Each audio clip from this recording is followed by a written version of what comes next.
நீ ஆர்ட்ஸ் தானடா படிச்ச, எப்படி ஐடில வேலை பாக்குற? எந்த டிகிரினாலும் பரவாயில்லண்ணா. சென்னையில் இருக்க எஸ்எல்ஏ ஐடி ட்ரைனிங் இன்ஸ்டியூட் தான் நான் ட்ரைனிங் எடுத்தேன். மாசம் 30,000 சம்பாதிக்கிறேன். சூப்பர்டா. For IT training and placement, contact 88707 67784.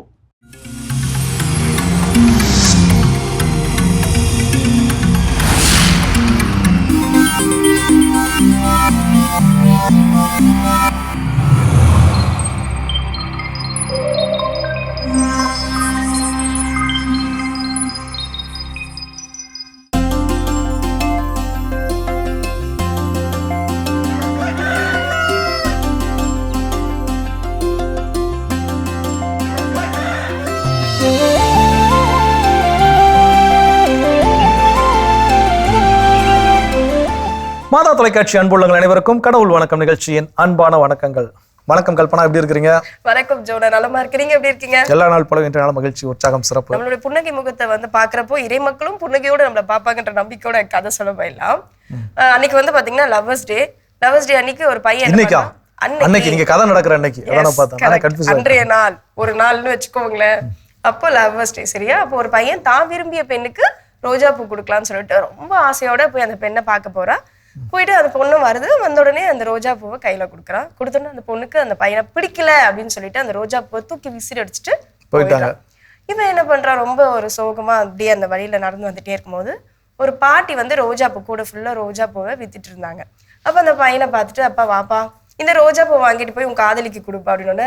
நீங்க வேற பாட்டி, நீங்க வேற என்ன வந்து அந்த பொண்ணு வந்து என்ன வேண்டான்னு சொல்லி அந்த ரோஜா பூவை தூக்கி விசிறடிச்சுட்டு போயிட்டா அப்படின்ட்டு அவனுடைய அந்த சோக கதையை சொல்றான், என்ன ஆச்சு அப்படின்ட்டு. சரிப்பா, நீ இப்ப என்ன பண்ற, போய் அந்த ரோஜா பூ தூக்கி போட்டான்னு சொன்னா அந்த ரோஜா பூவை கொண்டு வா அப்படின்னு சொல்றாங்க. அவனும் போயிட்டு அந்த ரோஜா பூவை கொண்டு வரான். கொண்டு வந்து பாட்டிக்கிட்ட கொடுத்த உடனே அந்த வழியில ஒரு காதல் ஜோடி வந்துட்டு இருக்காங்க. வந்து ரோஜா பூ வாங்கிக்கோங்க அப்படின்னு அந்த ரோஜா பூ வாங்கி அந்த காதலிக்கு அவன் கொடுத்துடுறான். கொடுத்த உடனே அந்த பையனுக்கு வந்து அவளுக்கு போவோம், எதுக்காக நீங்க அந்த ரோஜா பூ வாங்கிட்டு வர சொல்லி நீங்க இன்னொரு ஜோடிக்கு அதை கொடுத்தீங்க. அந்த பொண்ணு வேணான்னு தூக்கி போட்ட அந்த ரோஜா பூக்கே ஒரு மதிப்பு இருக்கிறப்போ, உனக்கு தகுதி இல்லை, உனக்கு மதிப்பு இல்லை, நீ உன்னை வந்து யாருமே மதிக்கல, என்னை யாருமே விரும்பல, நீ ஏண்டா அப்படி சொல்லி அழற, உனக்குன்னு ஒரு தனித்துவம் இருக்கு, நமக்கு உரியவங்க நம்மளை தேடி வருவாங்க ஒரு நாள் அப்படின்ற நம்பிக்கையோட உன்னுடைய வாழ்க்கையை வாழுப்பா அப்படின்னு சொல்லி சிறப்பான ஒரு கதை, சிறப்பான கதை மட்டும் இல்ல, சிறப்பான ஒரு அறிவுரையும் அந்த பாட்டி என்ன பண்ணிருக்காங்க. அதான் எங்க ஆசிரியர் அடிக்கடி சொல்லுவாரு, உன்னை பிடிக்கலன்னு யாரும் சொன்னாலும் வருத்தப்படாடா, துணி கடைக்கு போனா யாரோ ஒருத்தனுக்கு பிடிக்காத சட்டை தான் உனக்கு பிடிச்சதா இருக்குது, உனக்கு பிடிக்காத ஒரு சட்டை தாண்டா இன்னொருத்தனுக்கு பிடிச்ச சட்டை என்ன பண்ணுது இருக்குது அப்படின்னு சொல்லுவாரு. அது சோ அது போல இந்த மனித உலகில் யாரும் பிடிக்காத மனிதர்கள், உதவாத மனிதர்கள் யாருமே கிடையாது என்பதை நம்ம உணர்ந்து கொள்ளும். நல்ல சிந்தனையோட இன்னைக்கு நாளை தொடங்கலாம். பாலை தரிசனம் பார்க்கலாம்.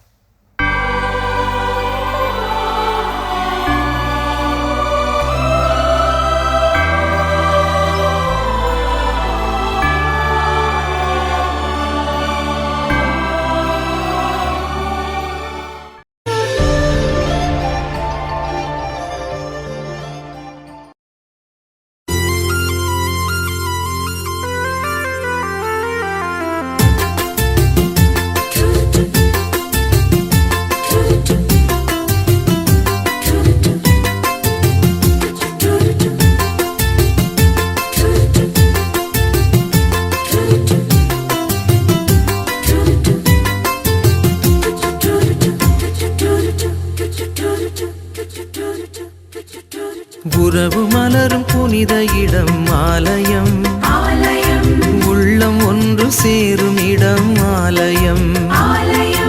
உறவு மலரும் புனித இடம் ஆலயம், உள்ளம் ஒன்று சேரும் இடம் ஆலயம். உணர்வு பெருகிட, உயர்வு அடைந்திட, உண்மை வழி செல்லும் வாழ்வும் ஆலயம்.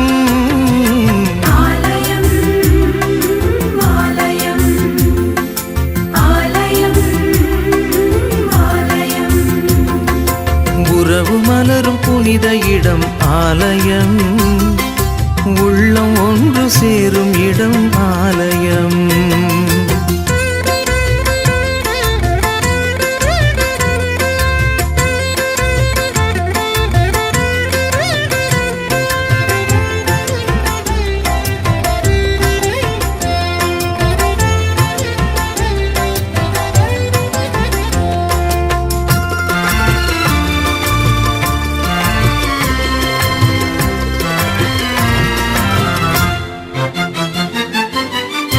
இயற்கை காத்திடும் மாந்தர் வாழிடம்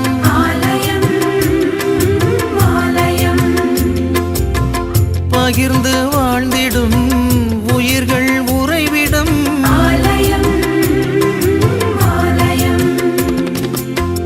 மனிதத்தை உயிரென மதித்திடும் உள்ளங்கள் மானுடர் வாழ்வுக்காய் தனை தரும் நெஞ்சங்கள் நம்பிக்கை செய்தி சொல்லும் நண்பர்கள் உண்மைக்காய் உயிரை இழக்கும் ஜீவன்கள் எல்லோரும் இறைவன் உறையும் ஆலயம் எல்லோரும் இறைவன் உறையும் ஆலயம் உறவு மலரும் புனித இடம் ஆலயம் உள்ளம் ஒன்று சேரும் இடம் ஆலயம்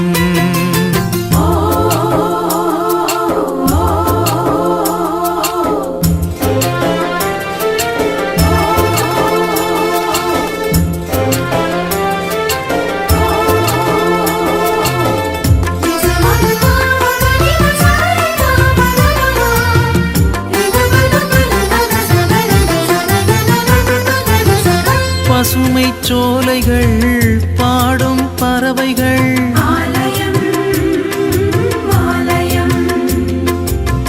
காற்றும் வானமும் கடலும் மலைகளும்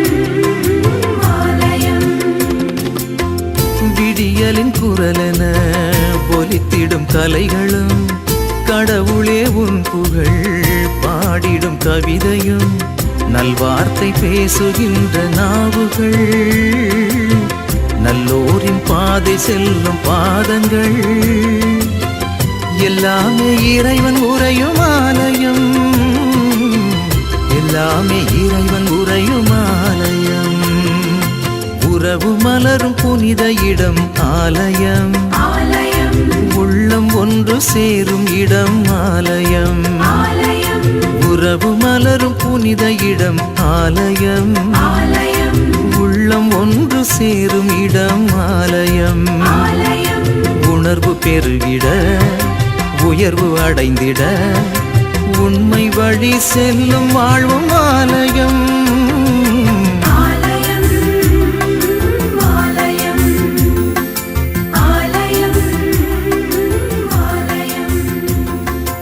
உறவு மலரும் புனித இடம் ஆலயம்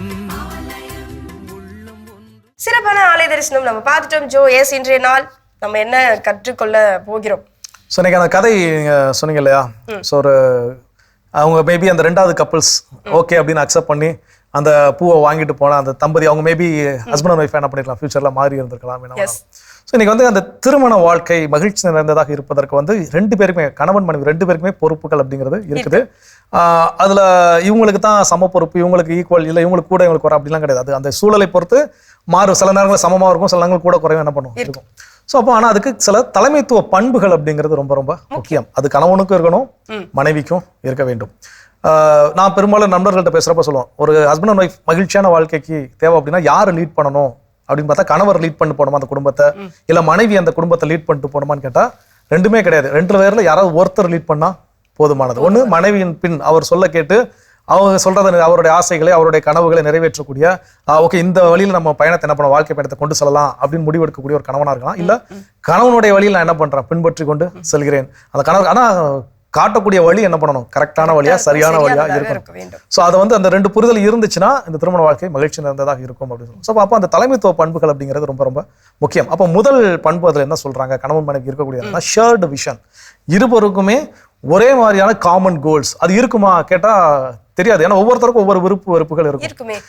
ஈவன் லவ் பண்ணி அவங்க அதுக்கப்புறம் பெற்றோரோட சமூகத்தோடு திருமணம் புரிஞ்ச நபர்களாக இருந்தாலும் கூட காதலிக்கின்ற போது உனக்கு பிடிக்கல எனக்கும் பிடிக்கல, உனக்கு பிடிச்சிருக்கு எனக்கும் பிடிச்சிருக்குன்னு சொன்னவங்க திருமணத்துக்கு பிறகு அப்படி சொல்லுவாங்களான்னு கேட்டா நிச்சயமாக கிடையாது. ஏன்னா அப்ப அந்த டைம் வந்து காதலிக்க பருவத்துல இருக்கின்ற பொழுது இந்த உறவு வேணுங்கிறதுக்காக என்னால என்ன பண்ணுவாங்க, சாக்ரிஃபைஸ் பண்ண எல்லாம் சரி செய்ய ரெடியா இருப்பாங்க. இப்ப இந்த உறவு கிடைச்சிருச்சு, எப்படி நம்மள விட்டு போக மாட்டாங்கன்னு தெரியும். இப்ப திரும்ப அதே என்ன சாக்ரிஃபைஸ் பண்ணணுமான்னு கேட்டா அந்த சாக்ரிஃபைஸ்ல என்ன பண்ண மாட்டாங்க, இருக்காது. மேபி இருக்கலாம், இல்லாமலும் இருக்கலாம். ஸோ அப்போ அந்த நேரத்தில் இந்த மாதிரியான முரண்பட்டு இருக்கக்கூடிய விஷயங்கள் இருக்கும். அப்போ காமன் கோல்ஸ் 2 பேருக்கு ஒன்றா வருமானு கேட்டால் கடினமான ஒன்று தான். ஆனால் ஓகே, இது நம்முடைய குடும்பத்தின் நலனுக்காக, நம்முடைய மகிழ்ச்சியான வாழ்க்கைக்காக, உனக்காக நான் அந்த வேலை செய்கிறேன், நீங்கள் எதை செய்றீங்களா, உங்களுக்காக நான் இதை செய்கிறேன், அப்போ 2 பேரும் சேர்ந்து என்ன பண்ணலாம், உழைக்கலாம் அப்படிங்கிற அந்த ஷேர்டு விஷன், 2 பேரும் ஒரே இலக்கு, ஒரே பார்வை, ஒரே பயணம் அப்படின்னு சொல்கின்ற பொழுது அந்த குடும்பம் மகிழ்ச்சி நிறைந்ததாக இருக்கும். அப்போ அந்த தலைமைத்துவ பண்பு ரொம்ப ரொம்ப முக்கியம். இன்னும் என்னென்ன இருக்கு இந்த தலைமைத்துவ பண்புகள் அப்படின்றத தொடர்ந்து பேசலாம். இப்ப அடுத்த பகுதி பார்க்கலாம்.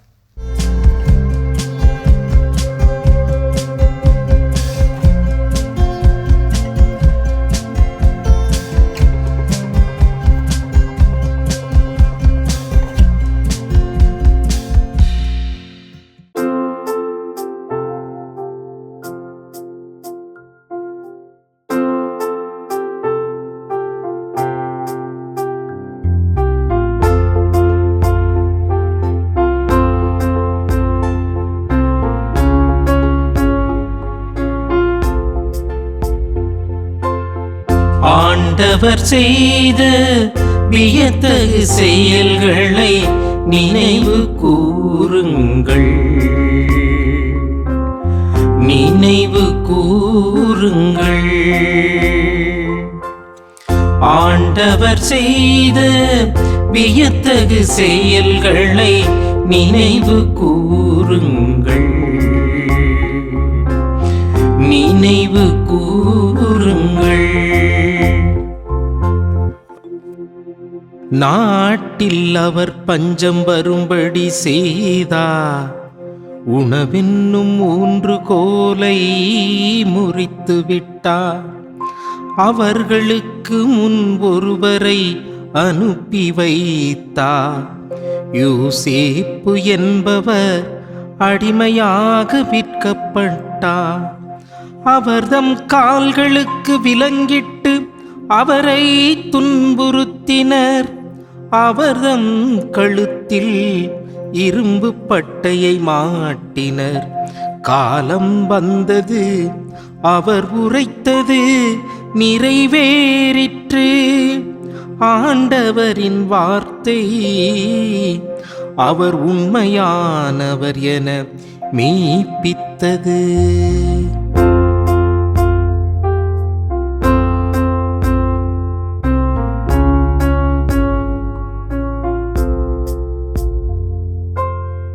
ஆண்டவர் செய்த வியத்தகு செயல்களை நினைவு கூறுங்கள்,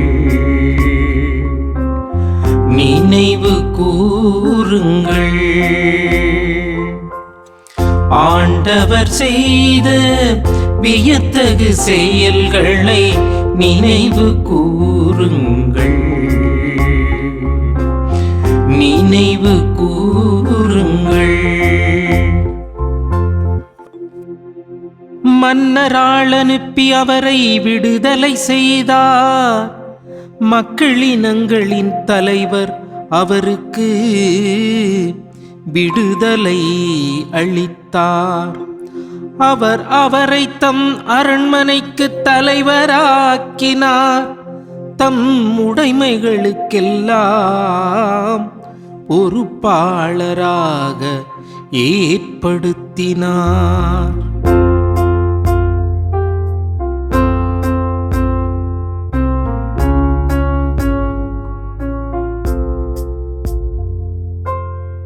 ஆண்டவர் செய்த வியத்தகு செயல்களை நினைவு கூறுங்கள்,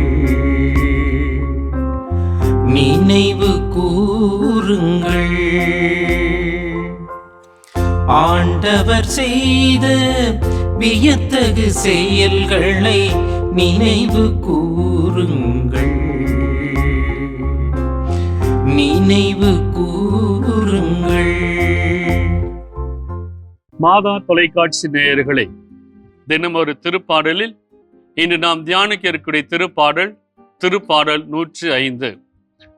இந்த திருப்பாடல் தாவீது அரசன் ஆண்டவர் தனது வாழ்வில் செய்த அளப்பெரிய நன்மைகளை நினைத்து ஆண்டவரை போற்றி பாடிய திருப்பாடலாக இந்த திருப்பாடல் அமைந்திருக்கின்றது. இந்த திருப்பாடலுக்கும் ஒரு வரலாற்று பின்னணி இருக்கின்றது. தாவீது அரசன் உடன்படிக்கை பேழையை கொண்டு வந்து ஆலயத்தில் வைக்க வேண்டும் என்று சொல்லி விரும்புகிறான். ஆகவே அந்த உடன்படிக்கை பேழையை எடுத்து வருகின்றார்கள். ஆனால் அவர்கள் முறைப்படி அதை எடுத்து வராமல் வருகின்ற போது மாடு மிரண்டு போகிறது. மாடு மிரண்டு போன அந்த சமயத்திலே, வண்டி கவிழ்கின்ற அந்த சமயத்திலே ஊசா என்கின்ற மனிதன் அந்த உடன்படிக்கை பேழையை தாங்கி பிடிக்கின்றான். அந்த இடத்திலேயே அவன் கொல்லப்படுகின்றான். தாவீது அரசன் இதை கண்ட பிற்பாடு அச்சம் கொண்டு அந்த உடன்படிக்கை பேழையை தனது இல்லத்துக்கு கொண்டு வராமல் ஓபேது என்கின்ற அந்த மனிதனுடைய வீட்டிலே வைத்துவிட்டு அவன் திரும்பி சென்று விடுகிறான். மீண்டுமாக அந்த உடன்படிக்கை பேழையை நியமங்கள் படி அதை எடுத்து வருகின்றான்.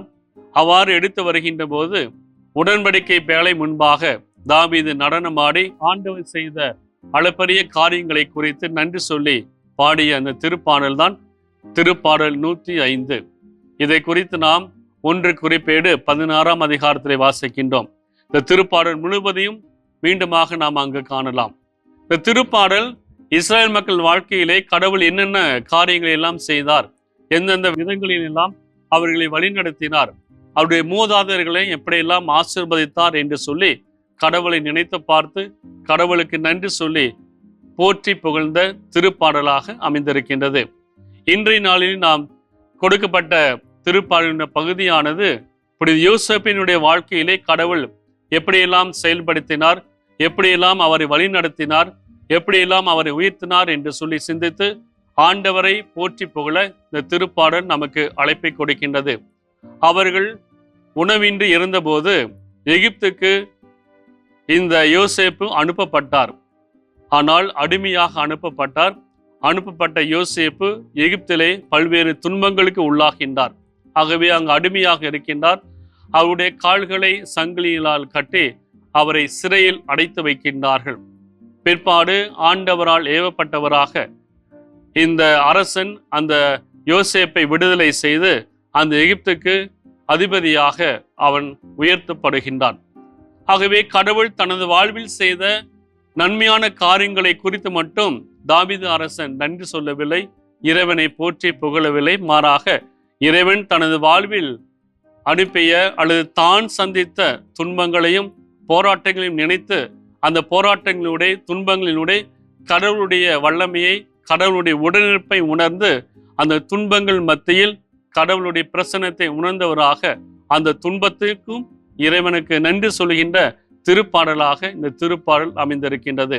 நமது வாழ்விலும் புனித யோசேப்பை போல நாம் உடன் இருக்கின்ற உறவுகளால் அல்லது நண்பர்களால் நாம் கைவிடப்படலாம், உதறி தள்ளப்படலாம். அந்த சமயங்களில் எல்லாம் நாம் கடவுள் மீது நம்பிக்கை கொண்டு ஆண்டவரை பற்றி கொண்டு நாம் இருந்தோம் என்றால் இந்த துன்பங்களிலிருந்து நம்மை கடவுள் மீட்பார் என்கின்ற அசைக்க முடியாத நம்பிக்கையை யோசேப்பை பெற்றுக்கொண்டது போல நாமும் பெற்றுக்கொள்வோம்.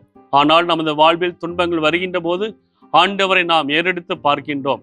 ஏறெடுத்து பார்த்து கடவுளை நாம் குற்றம் சாட்டுகிறோம். ஏன் எனக்கு இந்த நிலை, இந்த நிலையில் இருக்கின்ற என்னை ஏன் நீ கண்ணோக்கவில்லை என்று சொல்லி கடவுளுக்கு எதிராக நாம் முணுமுணுக்கின்றோம். ஆனால் புனித யோசேப்பு கடவுளுக்கு எதிராக எந்த வார்த்தையும் சொல்லவில்லை.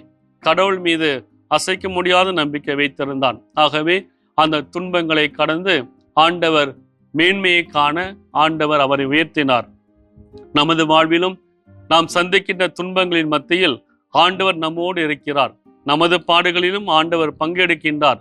அந்த துன்பங்களை தாங்கக்கூடிய பலனை கொடுக்கின்றார் என்கின்ற அந்த நம்பிக்கையை நாம் பெற்றுக்கொள்வோம். அந்த நம்பிக்கையில் நாம் வாழ்கின்ற போது துன்பங்களை தாங்கக்கூடிய சக்தியை நாம் பெற்றுக்கொள்வோம். அந்த துன்பங்களை கடந்து உண்மையான அமைதியை, மகிழ்ச்சியை பெற்றுக்கொள்ள ஆண்டவர் நம்மை வழிநடத்துவார். ஆகவே புனித யோசேப்பு பெற்றுக்கொண்ட அந்த மேன்மையை நாமும் பெற்றுக்கொள்வோம். நமது வாழ்வில் சந்திக்கின்ற சவால்கள், போராட்டங்கள், துன்பங்கள், நோய்கள் மத்தியில் ஆண்டவருடைய உடனிருப்பை நாம் கண்டுகொள்வோம். அதன் வழியாக ஆண்டவருடைய வல்ல செயல்கள் நினைத்து ஆண்டவரை நாம் ஏற்றி போற்றுவோம். ஜெபிப்போம். எங்கள் நேசிக்கும் நல்ல பிதாவே, எங்களுடைய வாழ்வில் நாங்கள் சந்திக்கின்ற துன்பங்கள், நோய்கள், போராட்டங்கள் மத்தியிலும் நீர் எங்களை விட்டு விலகாமல் எங்களோடு கூட இருந்து எங்களை வழிநடத்துகின்றீர். அதை நாங்கள் உணர்ந்து உமக்கு நன்றி செலுத்துகிறோம். நாங்கள் இந்த யோசேப்பை போல துன்பங்கள் மத்தியில் உமக்கு எதிராக நாங்கள் முணுமுணுக்காமல் அந்த யோசேப்பை போல அந்த துன்பங்கள் மத்தியில் உம்மை பற்றி கொண்டு உம்மிலே நம்பிக்கை வைத்து வாழ எங்களை ஆசீர்வதியும், எங்களை மேன்மைப்படுத்தும். ஆமென். அருமையான தினம் ஒரு திருப்பாடல் பகுதி பார்த்துட்டோம். இன்னைக்கான திருப்பாடலும் கேட்டாச்சு. அதோட பேசிட்டு இருக்கிறோம் கணவன் மனைவிக்கு இருக்க வேண்டிய தலைமைத்துவ பண்புகள், மகிழ்ச்சியான வாழ்க்கைக்கு என்னென்ன அப்படின்னு பேசிட்டு இருக்கோம். அடுத்தது என்ன சொல்றாங்க? அடுத்த தலைமைத்துவ பண்பு என்ன அப்படின்னு பாத்தீங்கன்னா, எமோஷனல் மெச்சூரிட்டி இருக்கணும் ஒரு ஹஸ்பண்ட் அண்ட் ஒய்ஃப்குள்ள அப்படின்றதுதான். இப்போ சில வீட்டுல எல்லாம் சொல்லுவாங்க, இவங்களை கல்யாணம் பண்ணி வச்சதே வேஸ்ட், ஒரு மெச்சூரிட்டியே இல்லாம இருக்காங்க ரெண்டு பேருமே, என்ன இது பண்றாங்க, என்ன செயல் பண்றாங்க நடத்துறாங்க அப்படின்றது ஒண்ணுமே தெரியல அப்படின்னு சொல்லிட்டு வீட்டுல இருந்து பேசுவாங்க. இவங்க ரெண்டு பேரும் ஒரு ஹஸ்பண்ட் ஒய்ஃப்குள்ள பேசுறப்ப கூட ஒரு பிரச்சனைகள் அப்படின்னு வரப்போ எமோஷனலா, அதாவது நம்ம எப்படி அதை ட்ரீட் பண்ணிக்கணும் அப்படின்னு பாத்தீங்கன்னா, ஒரு கோபப்படாம ஓகே இப்படி ஒரு பிரச்சனை நடக்குது, அது எப்படி நம்ம ஒரு அமைதியா அதை வந்து சால்வ் பண்ண முடியும் அப்படின்றத நம்ம யோசிக்கணும், சிந்திக்கணும். அந்த இடத்துல காய்ச்சி மூச்சுன்னு கத்த ஆரம்பிச்சோம் அப்படின்னா அந்த இடத்துல தலைமைத்துவ பண்புலாம் தெரியாது, வேற ஒண்ணுதான். கண்டிப்பாக பிரச்சனை இருக்கும். மகிழ்ச்சி இருக்கும்னு கேட்டால் நிச்சயமாக இருக்காது. ஏன்னா இது ஏன் தலைமைத்துவ பண்புகள் சொல்றாங்கன்னா, இன்னைக்கு உலக அரசியல் தலைவர்களா இருக்கலாம், இல்ல பெரிய பெரிய தலைவர்களா இருக்கலாம், நம்ம விரும்பக்கூடிய ஒரு விளையாட்டு வீரர்களா இருக்கலாம், ஏதாவது ஒரு அவங்க வந்து ஜெயிக்கிறப்ப நம்ம வச்சு கொண்டாடுவோம். ஏதாவது தோத்துட்டாங்கன்னா அவங்களை தூக்கி என்ன பண்ணுவோம், வசைமொழி பாடுவோம். ஸோ 2003 உலகக்கோப்பை நடந்தப்போ இந்தியா டீம் மேல அவ்வளோ இது ஓகே ஜெயிப்பாங்க, அதாவது ஜெயிப்பாங்களா இல்லையான்னு தெரியாது, பட் ஒரு நம்பிக்கையோட அனுப்பி வச்சாங்க. இரண்டாவது போட்டி ஆஸ்திரேலியா அணி கூட லீக் மேட்ச்ல ஒரு படுகேவலமா தோத்த உடனே இங்க இருக்கக்கூடிய அந்த எல்லா கிரிக்கெட்டர்ஸோட வீடு, சௌரவ் கங்குலி வீடு, சச்சின் டெண்டுல்கர் வீடு, ராகுல் எல்லார் வீடும் அப்படியே சூறையாடப்பட்டுச்சு. எல்லாருமே என்ன பண்ணாங்க, துவம்சம் பண்ணாங்க. ஏன்னா எனக்கு அது வரைக்கும் எனக்கு ஹீரோவா நினைச்சாலும் அடுத்த நாள் தோத்துட்டாங்கன்னு சொன்னா என்ன பண்ணேன், அப்படியே முற்றிலும் மாறிட்டேன். ஆனா அந்த டைம் அவங்க எதுவுமே என்ன பண்ணல, பதிலுக்கு ரியாக்ட் பண்ணல. ஓகே நீ ரசிகர்கள் இப்படிலாம் இருப்பீங்களா வைப்பீங்களான்னு மோசமா எந்த ஒரு பேட்டியும் என்ன பண்ணல, கொடுக்கல. அடுத்த போட்டிகள் நாங்க ஜெயிக்கிறோம், உங்க மனதை நாங்க வென்றோம், தோத்தோம், திரும்ப உங்க மனதை என்ன பண்ண முடியும், வெல்ல முடியும். அதுதான் அந்த மெச்சூரிட்டி, எமோஷனல் மெச்சூரிட்டி. அந்த இடத்துல நிச்சயமா அவங்களுக்கு வலியும் வேதனை என்ன பண்ணிருக்கு இருந்திருக்கும். காடு கடல் கடந்து நாடு கடந்து என்ன பண்றாங்க இருக்கிறாங்க. இங்க இருக்கக்கூடிய தன்னுடைய சொந்த நாட்டுல தன்னுடைய குடும்பத்தை என்ன பண்ணிருக்காங்க, விட்டுட்டு போயிருக்காங்க. ஆனா அதுக்கு பாதுகாப்பு இல்லைங்கிறப்ப அவங்க எப்படி அங்க நிம்மதியா இருந்திருக்க முடியாது. ஆனா இருந்தாலும் அந்த எமோஷனலை ஹேண்டில் பண்ணி அடுத்தடுத்த போட்டிகளை வின் பண்ணி ஃபைனல் வரைக்கும் என்ன பண்ணாங்க. ஸோ இப்போ அது போல தான் அந்த எமோஷனல் மெச்சூரிட்டி. இதுதான் குடும்ப வாழ்க்கைக்கும் தேவையான ஒன்று. கணவன் மனைவிக்கு இடையில ஒருத்தர் மேல வசப்பாடினாலும் சரி, ஒருத்தர் மேல குறைகள் சொன்னாலும் சரி, அதை எப்படி ஹேண்டில் பண்றது. ஸோ இந்த தலைமைத்துவ பண்பு மகிழ்ச்சியான வாழ்க்கைக்கு ரொம்ப ரொம்ப முக்கியம். இன்னும் என்ன இருக்கு தொடர்ந்து பேசுவோம். பார்த்த பகுதி பார்க்கலாம்.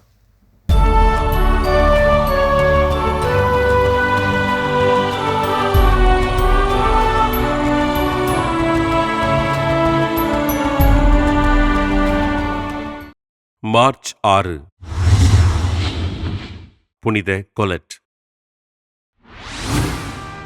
பிரான்ஸ் நாட்டில் கோர்பி நகரில் வாழ்ந்த ராபர்ட் போலட் மார்கரெட் மயோன் பெற்றோருக்கு கிபி 1381 ஜனவரி 13 பிறந்தார் கொலட். தன் 17வது வயதில் பெற்றோரை இழந்த கொலட் தன் உடைமைகளை ஏழைகளுக்கு கொடுத்துவிட்டு புனித பிரான்சிஸ்கன் துறவற சபையின் அருட்சகோதரியானார். கிபி 1406 ஆண்டவர் இயேசு இவருக்கு காட்சியளித்து கிளாரிஸ்ட் துறவற சபையினை சீர்திருத்தம் செய்வதற்கு பணித்தார். திருத்தந்தை 12ஆம் ஆசிர்வாதப்பரின் திருக்கரங்களால் கிளாரிஸ்ட் சபையின் உடையினை பெற்றுக்கொண்ட இவர் திருத்தந்தையின் அனுமதியுடன் கிளாரிஸ்ட் சபையினில் சீர்திருத்தம் செய்தார். அருட்சகோதரி கொலேட்டின் சீர்திருத்த விதிமுறைகள் பிரான்சிஸ்கன் ஆண் துறவியர் மடங்களிலும் ஏற்கப்பட்டு கடைபிடிக்கப்பட துறவரம் மறுமலர்ச்சி கண்டது. துறவர மடங்களிலும் சபைகளிலும் சீர்திருத்தம் செய்த கொலட் 17 கன்னியர் மடங்களையும் 14 துறவு மடங்களையும் கட்டி எழுப்பினார். புனித யோவான் தே ஆர்க், புனித யோவான் கெபிஸ்ட்ரன், புனித வின்சென்ட் ஆகியோரின் அறிவுரையின்படி வாழ்ந்து ஆண்டவரின் கட்டளையினை நிறைவேற்றிய அருட்சகோதரி கொலெட் கிபி 1447 மார்ச் 6 விண்ணகமடைந்தார். தன் வாழ்வினை துறவரத்தின் சீர்திருத்தத்திற்காக அர்ப்பணித்து வாழ்ந்த கொலெட் கிபி 1807 மே மாதம் 24 திருத்தந்தை 7ஆம் பத்திநாதரால் புனிதராக உயர்த்தப்பட்டு கர்ப்பிணி பெண்களுக்கும் உடல் நலமற்ற குழந்தைகளுக்கும் பாதுகாவலராக அறிவிக்கப்பட்டார். புனித கொலட் திருவிழாவினை கொண்டாடுகின்ற நாம் கர்ப்பிணி பெண்களின் உடல் நலனிற்காக ஜெபிப்போம். சிறப்பான இன்றைய புனிதர் பகுதி நம்ம பார்த்துட்டோம். ஒரு கணவன் மனைவிக்குள்ள ஒரு தலைமைத்துவ பண்புகள் இருக்க வேண்டும், அப்போதான் அந்த வாழ்க்கை மகிழ்ச்சியாக இருக்கும் அப்படின்னு சொல்லிட்டு நம்ம பேசிட்டு இருக்கோம். அந்த வகையில் அடுத்ததாக என்ன ஒரு நல்ல தலைமைத்துவ பண்பு அப்படின்னா பேசக்கூடியது. கம்யூனிகேஷன்ஸ் அப்படிங்கிறது ஒரு நல்ல சிறப்பான ஒரு பண்பு. இன்னைக்கு பெரிய பெரிய தலைவர்களை நம்ம அடையாளம் காண்கிறோம்னா அவருடைய பேச்சின்பால் ஈர்க்கப்பட்டு தான் என்ன பண்ணியிருக்கிறோம், அடையாளம் காண்கிறோம். அவங்க சொல்லக்கூடிய வார்த்தைகள், அந்த கோட்ஸ் எல்லாம் நமக்கு பிடிக்க போய் தான் நம்ம என்ன பண்றோம், அவர் என்னுடைய ரோல் மாடல், என்னுடைய தலைவர் அப்படின்னு நம்ம சொல்லிக்கிறோம். அப்போ அது போல இந்த கணவன் மனைவி இடையில இந்த பேச்சுவார்த்தை ரொம்ப ரொம்ப முக்கியம். நம்ம எல்லாருக்கிட்டையும் நேற்றைய தினம் நம்ம பேசணும்னு நினைக்கிறேன். ஒரு கண்மூடி பழக்கங்கள் என்னென்ன இருக்குது, நம்ம அது உண்மையே கிடையாது, ஆனா நம்ம உண்மை நினைச்சு என்ன பண்ணிட்டு இருக்கோம், பின்பற்றி கொண்டிருக்கிறோம். அது போல நாம இந்த கணவன் மனைவி வாழ்க்கைக்கு இடையில பின்பற்றக்கூடிய ஒரு கண்மூடித்தனமான ஒரு பழக்கம் என்னன்னா, நான் சொல்லாமலே அவர் புரிஞ்சுக்குவாரு, நான் சொல்லாமலே அவ என்ன பண்ணணும், மனைவி எனக்கு புரிஞ்சுக்கணும்.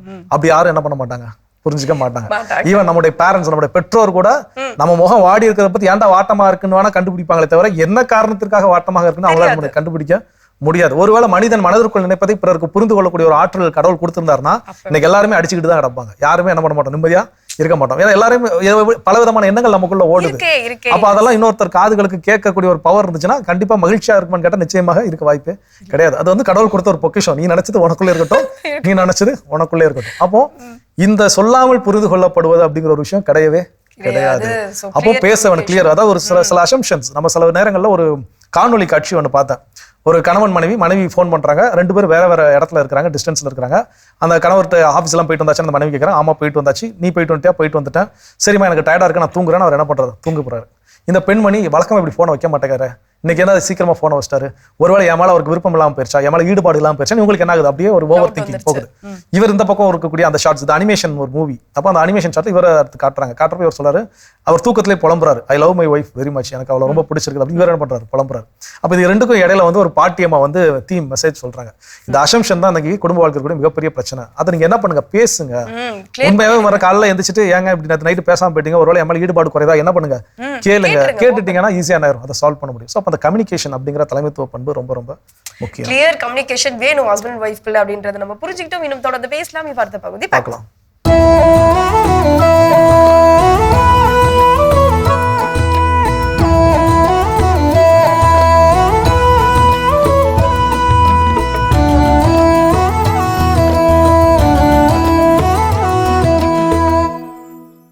அமைதியான அரசு நூலகம் அது. அதில் அமர்ந்து ஆர்வமாய் படித்துக் கொண்டிருந்தாள் அழகான யுவதி ஒருத்தி. தனியாக அமர்ந்தபடி அவள் அருகே இருக்கையொன்று காலியாக இருக்கவே மெல்ல புன்னகைத்தபடி அருகே போனான் அழகான யுவன் ஒருவன். நூலக அமைதி கலைத்து சன்னமாக முணுமுணுத்தான். அருகிலே நான் அமரலாமா? அவ்வளவுதான். அவள் நிமிர்ந்து பார்த்தாள். காட்டுத்தனமாக கத்திவிட்டாள். என்ன, இன்றிரவு உன்னோடு தங்குவதா? என்ன நினைத்தாய் என்னை? நான் யார் தெரியுமா? சத்தம் கேட்டு சத்தத்தின் உள்ளடக்கத்தை உணர்ந்து நூலகத்தில் படித்துக் கொண்டிருந்த எல்லோருமே அவனை திரும்பி பார்க்க அவமானத்திலே ஆடி போனான், கூனி குறுகி போனான். அங்கிருந்து அகன்று போய் தூரத்தில் இருந்த காலி இருக்கையில் அமைதியாய் அமர்ந்து வாசிக்க ஆரம்பித்தான். கொஞ்ச நேரம் போனது. அவமானப்படுத்திய அந்த அழகான யுவதி மெல்ல எழுந்து அவன் அருகில் போய் அமர்ந்து நூலக அமைதியை சன்னமாக கலைத்து முணுமுணுத்தாள். மன்னிக்கவும், நான் மனோதத்துவம் பயிலும் மாணவி. போலி குற்றச் சூழலிலே உங்கள் மனநிலை எப்படி இருக்கும் என்று ஆய்வு பார்க்கவே இப்படி செய்தேன். அவ்வளவுதான். அவன் நிமிர்ந்து பார்த்து விட்டு கத்திவிட்டான். என்ன, ஒரு இரவுக்கு 1000 ரூபாயா? அதெல்லாம் முடியாது. என்ன நினைத்தாய் என்னை? நானெல்லாம் வர முடியாது. நான் யார் தெரியுமா? இரண்டாம் சத்தத்தை கேட்டு சத்தத்தின் உள்ளடக்கத்தை உணர்ந்து அங்கே படித்துக் கொண்டிருந்த எல்லோருமே அவளை திரும்பி பார்க்க அவமானத்தில் ஆடிப்போய் விட்டாள் அவள். அவர்கள் ஆடி அடங்க இப்போது இவன் முணுமுணுத்தானா? மன்னிக்கவும், நான் சட்டக்கல்லூரி மாணவன். நிரபராதி ஒருவரை குற்றவாளியாக்குவது எப்படி என்று ஆய்வு பார்க்கவே நான் அப்படி செய்தேன். இதுதான் எல்லை தாண்டிய பயங்கரவாதம் என்பதோ? உன் பக்கத்து நியாயமும் விளைவும் அடுத்த பக்கத்துக்கும் பொருந்தும் தானே. பதிலுக்கு பதில் வாதாட பலருக்கு தெரியும், ஆனால் மனதோடு மனதாய் உறவாட சிலருக்கு மட்டும்தான் தெரியும். பதிலுக்கு பதில் பேசுபவர்கள் அறிவாளிகளும் அல்ல, மௌனமாய் விலகி நிற்பவர்கள் முட்டாள்களும் அல்ல. தெரியாத ஒரு விஷயத்தை தெரிந்து கொள்வது அவமானம் அல்ல, தெரிந்து கொள்ளாமல் இருப்பதே அவமானம். அதிர்ச்சி தரும் எவரும் அதை பெறவும் தயாராக இருக்க வேண்டும். பல பேர் நம் வாழ்க்கையில் பாடம் கற்பிக்க வந்தவர்கள், சில பேர் பாடமாகவே வந்தவர்கள். கண்டுபிடியுங்கள். எவ்வளவுதான் திட்டு வாங்கினாலும் எதுவுமே நடக்காதது மாதிரி பேச நண்பனால் மட்டுமே முடியும். உன்னை யார் என்று உனக்கே தெரியப்படுத்த தேவைப்படும் ஒரே ஆயுதம்தான் அவமானம். இது சாக்ரட்டிஸ். நீங்கள் அவமானம் அடையாதிருக்க ஒரே வழி நீண்ட நேரம் சிந்தித்த பின் உங்கள் நாவை அசைப்பதுதான். எதிர்பாராத சோதனை வேளையில் பொறுமையாயிரு. மேகங்கள் மூடிக்கொண்டால் சூரியனால் கூட பிரகாசிக்க முடியாது. அருமையான கதைகள் 1000 பகுதி பார்த்துட்டோம். இன்னைக்கான கதையும் சிந்தனையும் கேட்டாச்சு. அதோட நம்ம இன்னைக்கு பேசிட்டு இருக்கிறோம் மகிழ்ச்சியான திருமண வாழ்க்கைக்கு கணவன் மனைவியிடம் இருக்க வேண்டிய தலைமைத்துவ பண்புகள் என்னென்ன அப்படின்னு சொல்லி அடுத்ததா என்ன பண்பு சொல்றாங்க. கண்டிப்பா மியூச்சுவல் ரெஸ்பெக்ட் அப்படின்றது கணவன் மனைவி கிட்டயோ மனைவி கணவன் கிட்டயோ எதிர்பார்க்கக்கூடிய ஒரு விஷயம்தான். அந்த மதிப்பு மிக்க ஒரு வார்த்தைகளை எப்பவுமே நீங்க என்கிட்ட பரிமாறிக்கோங்க, ஷேர் பண்ணிக்கோங்க. அதே மாதிரி எப்பவுமே என்ன ரெஸ்பெக்ட் பண்ணி பேசுங்க. அதே மாதிரிதான் ஒரு கணவனும் அந்த தரப்புல இருந்து அவர் எதிர்பார்ப்பார். சோ இது இருந்துச்சு அப்படின்னா அந்த ஒரு தலைமைத்துவ பண்புக்கு ஒரு உரித்தான ஒரு பண்பா அது விளங்கும். அப்படி இல்லை அப்படின்னா அந்த வாழ்க்கை அப்படின்றது ரொம்ப ஒரு சீரழிந்த வாழ்க்கையா தான் இருக்குமே. அவர் மதிப்பு கொடுக்க மாட்டாரு, மரியாதை கொடுக்க மாட்டாரு, எங்க போனாலும் விட்டு கொடுத்து பேசுறாரு. இது அப்படியே பிரச்சனைகள் சின்னதா ஆரம்பிச்சு சின்ன ஒரு துளிர் நெருப்பு மாதிரி தான் இருக்கும். அது அப்படியே பெருசா அப்படியே பத்தி எரியும். கண்டிப்பா அந்த ரெஸ்பெக்ட் அப்படிங்கிறது கணவன் மனைவி இடையில எப்படி மாதிரி இருக்கணும்னா ஆக்சிஜன் போல இருக்கணும். ஆக்சிஜன் இல்லாம நம்மளால ஒரு செகண்ட் இருக்க முடியுமா? மேக்ஸிமம் 30 செகண்ட் 40 செகண்ட் மூச்சு அடக்கி என்ன பண்ண முடியும், தம் பிடிச்சு இருக்க முடியும். அதுக்கு மேல இருக்க முடியுமான்னு கேட்டா இருந்தோம்னா அப்புறம் நாம இருக்க மாட்டோம். அந்த மாதிரி போயிடும். ஸோ இப்போ அந்த போல அந்த ஆக்சிஜன் போல அந்த ரெஸ்பெக்ட் மரியாதை அப்படிங்கிறது இருக்க வேண்டும். அதான் சொல்லுவாங்க. இப்போ கணவன் மனைவி இடையில கணவன் மனைவியை வாடி போடின்னு கூப்பிடுறதோ இல்ல மனைவி கணவனை வாடா போடான்னு கூப்பிடுறதெல்லாம் அது அவங்களோட தனிப்பட்ட விருப்பம் இருக்கும். அதனால உங்களுக்கு மரியாதை இல்லைங்கிறதெல்லாம் கிடையாது. அது அவங்களுடைய அன்பின் வெளிப்பாடா கூட என்ன பண்ணலாம் இருக்கலாம். ஆனால் என் கணவனை நான் எங்கேயும் விட்டு கொடுக்க மாட்டேன், என் மனைவியை நான் எங்கேயும் விட்டு கொடுக்க மாட்டேன் அப்படிங்கிறது தான் அந்த மியூச்சுவல் ரெஸ்பெக்ட். அதாவது தன் கணவனை அடக்கி ஆள விரும்பக்கூடிய பெண் அவனை அடக்கி ஆண்டு அவனை அடிமையாக்கி அடிமையின் மனைவியாக வாழ்கிறாள். அதே வேளையில் ஒரு பெண் தன் கணவனை அரசனாக்க விரும்பி அவனை அரசனாக்கி அரசனின் அரசியாக என்ன பண்றான் வாழ்கிறாள் அப்படின்னு சொல்லுவாங்க. இது ஆண்களுக்கும் பொருந்தும். எவன் ஒருவன் தன் மனைவியை அடிமையாக்க விரும்புகின்றானோ அவன் தன் மனைவியை அடிமையாக்கி அடிமையின் கணவனாக வாழ்ந்து கொண்டிருக்கிறான். அவ்வளவுதான். அப்போ அதே வேளையில் எவன் ஒருவன் தன் மனைவியை அரசியாக்க விரும்புகிறானோ அவளை அரசியாக்கி அரசியின் அரசனாக வாழ்கிறான். 2 பேருக்குமே இது பொருந்தும். ஸோ அப்போ அந்த மியூச்சுவல் ரெஸ்பெக்ட் வேண்டிய ஒரு தலைமை பண்பு. இன்னும் தொடர்ந்து தெரிஞ்சுப்போம். இப்ப அடுத்த பகுதி பார்க்கலாம். அதுக்கு ஒரு சின்ன பிரேக் போயிட்டு வரலாம்.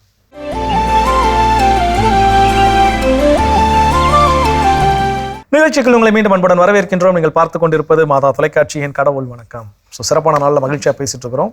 மகிழ்ச்சியான திருமண வாழ்க்கைக்கு கணவன் மனைவிக்கு இடையே இருக்க வேண்டிய தலைமைத்துவ பண்புகள் என்னென்னு பேசிட்டு இருக்கிறோம். அடுத்தது என்ன சொல்றாங்க? எஸ், கண்டிப்பா ரெஸ்பான்சிபிலிட்டி அப்படின்றது இப்போ ஒரு நாட்டினுடைய ஒரு தலைவனுக்கு எவ்வளவு முக்கியம் இல்லையா? அது தலைமைத்துவ பண்புல ஒரு பெரிய அத்தியாயமாவே இருக்கும். ஸோ அப்படிப்பட்ட அந்த பொறுப்பு, அந்த ரெஸ்பான்சிபிலிட்டி அப்படின்றது அந்த கணவன் மனைவி இருவருக்குமே இடையே உள்ள ஒரு பொதுவான ஒரு விஷயம் அப்படின்னு சொல்லலாம். பார்க்கப்பட வேண்டும் அப்படின்னு. தன்னுடைய வீட்டுல ஏதோ ஒரு பெரிய கொண்டாட்டம் நடக்குது, இல்லை ஒரு தன் பிள்ளைகள் ஒரு பெருசா ஏதோ சாதனை படைச்சிட்டாங்க அப்படின்னா அந்த இடத்துல என் பிள்ளை சாதனை படைச்சிட்டாங்க, என் பிள்ளை பெரிய ஆளாயிட்டாங்க அப்படின்னு சொல்லாம நம்ம பிள்ளை அப்படின்னு சொல்ல பழகணும். ஸோ அது அந்த பொறுப்பு அங்க இருந்து தான் ஆரம்பிக்குது. அதுல இந்த வேறுபாடு பாக்குறப்போதான் பெரிய பிரச்சனைகள் அங்க வெடிக்குமே. என் குழந்தை ஒரு தப்பு பண்ணுச்சுன்னா உன் பிள்ளை எப்படி வளர்த்துருக்க பாரு, அப்படியே மாத்திக்கிறது. ஸோ இந்த ஏன் குழந்தை ஓன் குழந்தை அப்படின்னு சொல்றதே தவறான ஒன்று. கணவன் மனைவி கிடையாது நம்ம குழந்தை, அவ்வளவுதான். அது ஆண் குழந்தையா இருந்தாலும் சரி பெண் குழந்தையா இருந்தாலும் சரி. ஸோ அப்படி பேச்சு ஃபர்ஸ்ட் பழகணும். ஸோ ரெஸ்பான்சிபிலிட்டி அங்கிருந்து என்ன பண்ணுது தொடங்குது. அது குழந்தை வளர்ப்பு அப்படிங்கிறது மட்டும் கிடையாது. இன்னைக்கு பினான்சியலா இருக்கக்கூடிய விஷயங்கள். அப்போ இந்த செலவுகளை என்னால் குறைத்துக் கொள்ள முடியும், இந்த செலவு நீங்க குறைச்சிக்கலாம். இதெல்லாம் நம்ம பொருட்களை முதலீடு செய்வதற்கு என்ன பண்ணலாம், பயன்படுத்தலாம். ஸோ அப்போ இந்த ரெஸ்பான்சிபிலிட்டி எப்படி அந்த ஷேர்டு விஷன் அப்படி நம்ம ஃபர்ஸ்ட் தொடக்கத்தை சொல்லுவோம். அப்போ இந்த ரெஸ்பான்சிபிலிட்டியும் பொறுப்புகளும் இருவருக்குமே இருக்கிறது. இன்னைக்கு பெரும்பாலான குடும்பங்கள், இன்னைக்கு நானும் என்னுடைய நண்பர்கள் மத்தியில் பார்க்கக்கூடிய ஒரு சில குடும்பங்களே பார்த்தீங்கன்னா அந்த குழந்தை படிக்கலைன்னா அம்மாவை தான் என்ன பண்றாங்க கேட்கக்கூடிய ஒரு கேள்வி. ஏன் குழந்தை ஒழுங்கா படிக்கல, நீ என்ன சொல்லித்தர, ஏன் அப்ப உங்களுக்கு சொல்லித்தரதுக்கு அறிவு இல்லையா? என்னுடைய கேள்வி அதுதான். குழந்தை மனைவி நீங்க பார்த்து ஏன் என்ன பண்ற என்ன சொல்லித்தரேன் கேட்டா அப்ப உங்களுக்கு சொல்லித்தரதுக்கு அறிவு இல்லையாடா அப்படின்னு நான் என்ன பண்ணுவேன் ஃப்ரெண்ட்ஸ் கிட்ட எல்லாம். பொருளாதார ரீதியா பொருள் ஈட்ட போறோம். அதே வேலையை பெண்களும் இன்னைக்கு என்ன பண்ணிட்டு இருக்காங்க, செஞ்சுட்டு இருக்காங்க. சொல்ல போனா சில குடும்பங்கள்ல ஆண்களை காட்டிலும் பெண்கள் அதிகமா பொருளிட்டக்கூடிய நிலையில என்ன பண்றாங்க இருக்கிறாங்க. அப்ப அதுக்காக வீட்டுல எனக்கு நான்லாம் என்ன வீட்டுல நகைச்சுவை பேசுறப்ப சொல்லுவேன், நீ வேணா வேலைக்கு போக நல்லா சம்பாதிக்க ஒன்றும் பிரச்சனை, நான் வீட்டுல இருந்து குழந்தைங்களை பாத்துக்கிறேன்னு சொல்றேன். நான் விருப்பப்படத்தான் சரி, இல்லைன்னா நான் சொல்ல மாட்டேன். ஸோ இப்போ இது போல அந்த ரெஸ்பான்சிபிலிட்டி யார் யார் அப்படிங்கிறது இதை நீ தான் எடுத்துக்கணும், இதை நான் தான் எடுத்துக்கணும் கிடையாது. இருவரும் சேர்ந்து எடுப்பதற்கு இருக்குது.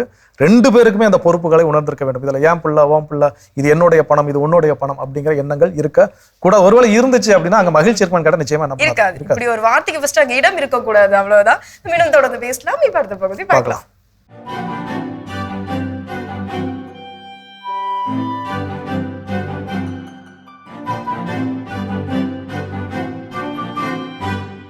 அன்பிற்கினிய மாதா தொலைக்காட்சி சுவைஞர்களே, தமிழினிய நெஞ்சங்களே வணக்கம். திரிகடுகத்தில் இணைந்திருக்கும் உங்கள் ஒவ்வொருவருக்கும் நன்றியின் வாழ்த்துகள். திரிகடுகம் 8 நாம் பயணித்துக் கொண்டிருக்கிறோம். இன்று 3ஆம் கருத்தினை ஆய்ந்து பார்க்கின்றோம். பேசக்கூடாத இயல்புடையவை.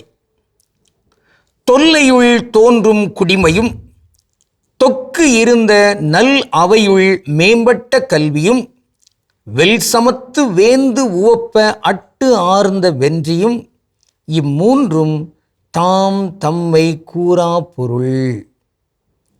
இவற்றுள் இந்த 3ஆம் கருத்து வெல் சமத்து வேந்து உவப்ப அட்டு ஆர்ந்த வென்றி. பொருள் என்ன? வெல்கின்ற போரில் அரசனுடைய மனம் மகிழ ஒரு போர் வீரன் வந்து அந்த போர்க்களத்தில் தான் வெற்றி பெறுவதற்கு என்னென்ன சாதனைகளை எல்லாம் புரிந்தோம் என்று அவர் சொல்லுகிறாரோ அப்படிப்பட்ட அந்த சொல் தேவையில்லை. போர் வீரன் என்பவன் அரசனோடு இணைந்து அங்கு போரிட்டு வெற்றி பெற வேண்டும். வெற்றி பெற்றாயிற்றா நன்று, அது நமக்கு கிடைத்திருக்கிற ஒரு விளைச்சல்.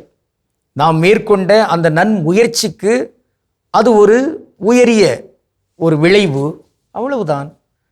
ஆக சமஸ்கிருதத்தில் சொல்வார்கள் பாருங்கள், நிஷ்காம கர்மா. செயலை நீ செய், பயனை எதிர்பாராதே. ஆக என் கடன் பணி செய்து கிடப்பதே, அவ்வளவுதான்.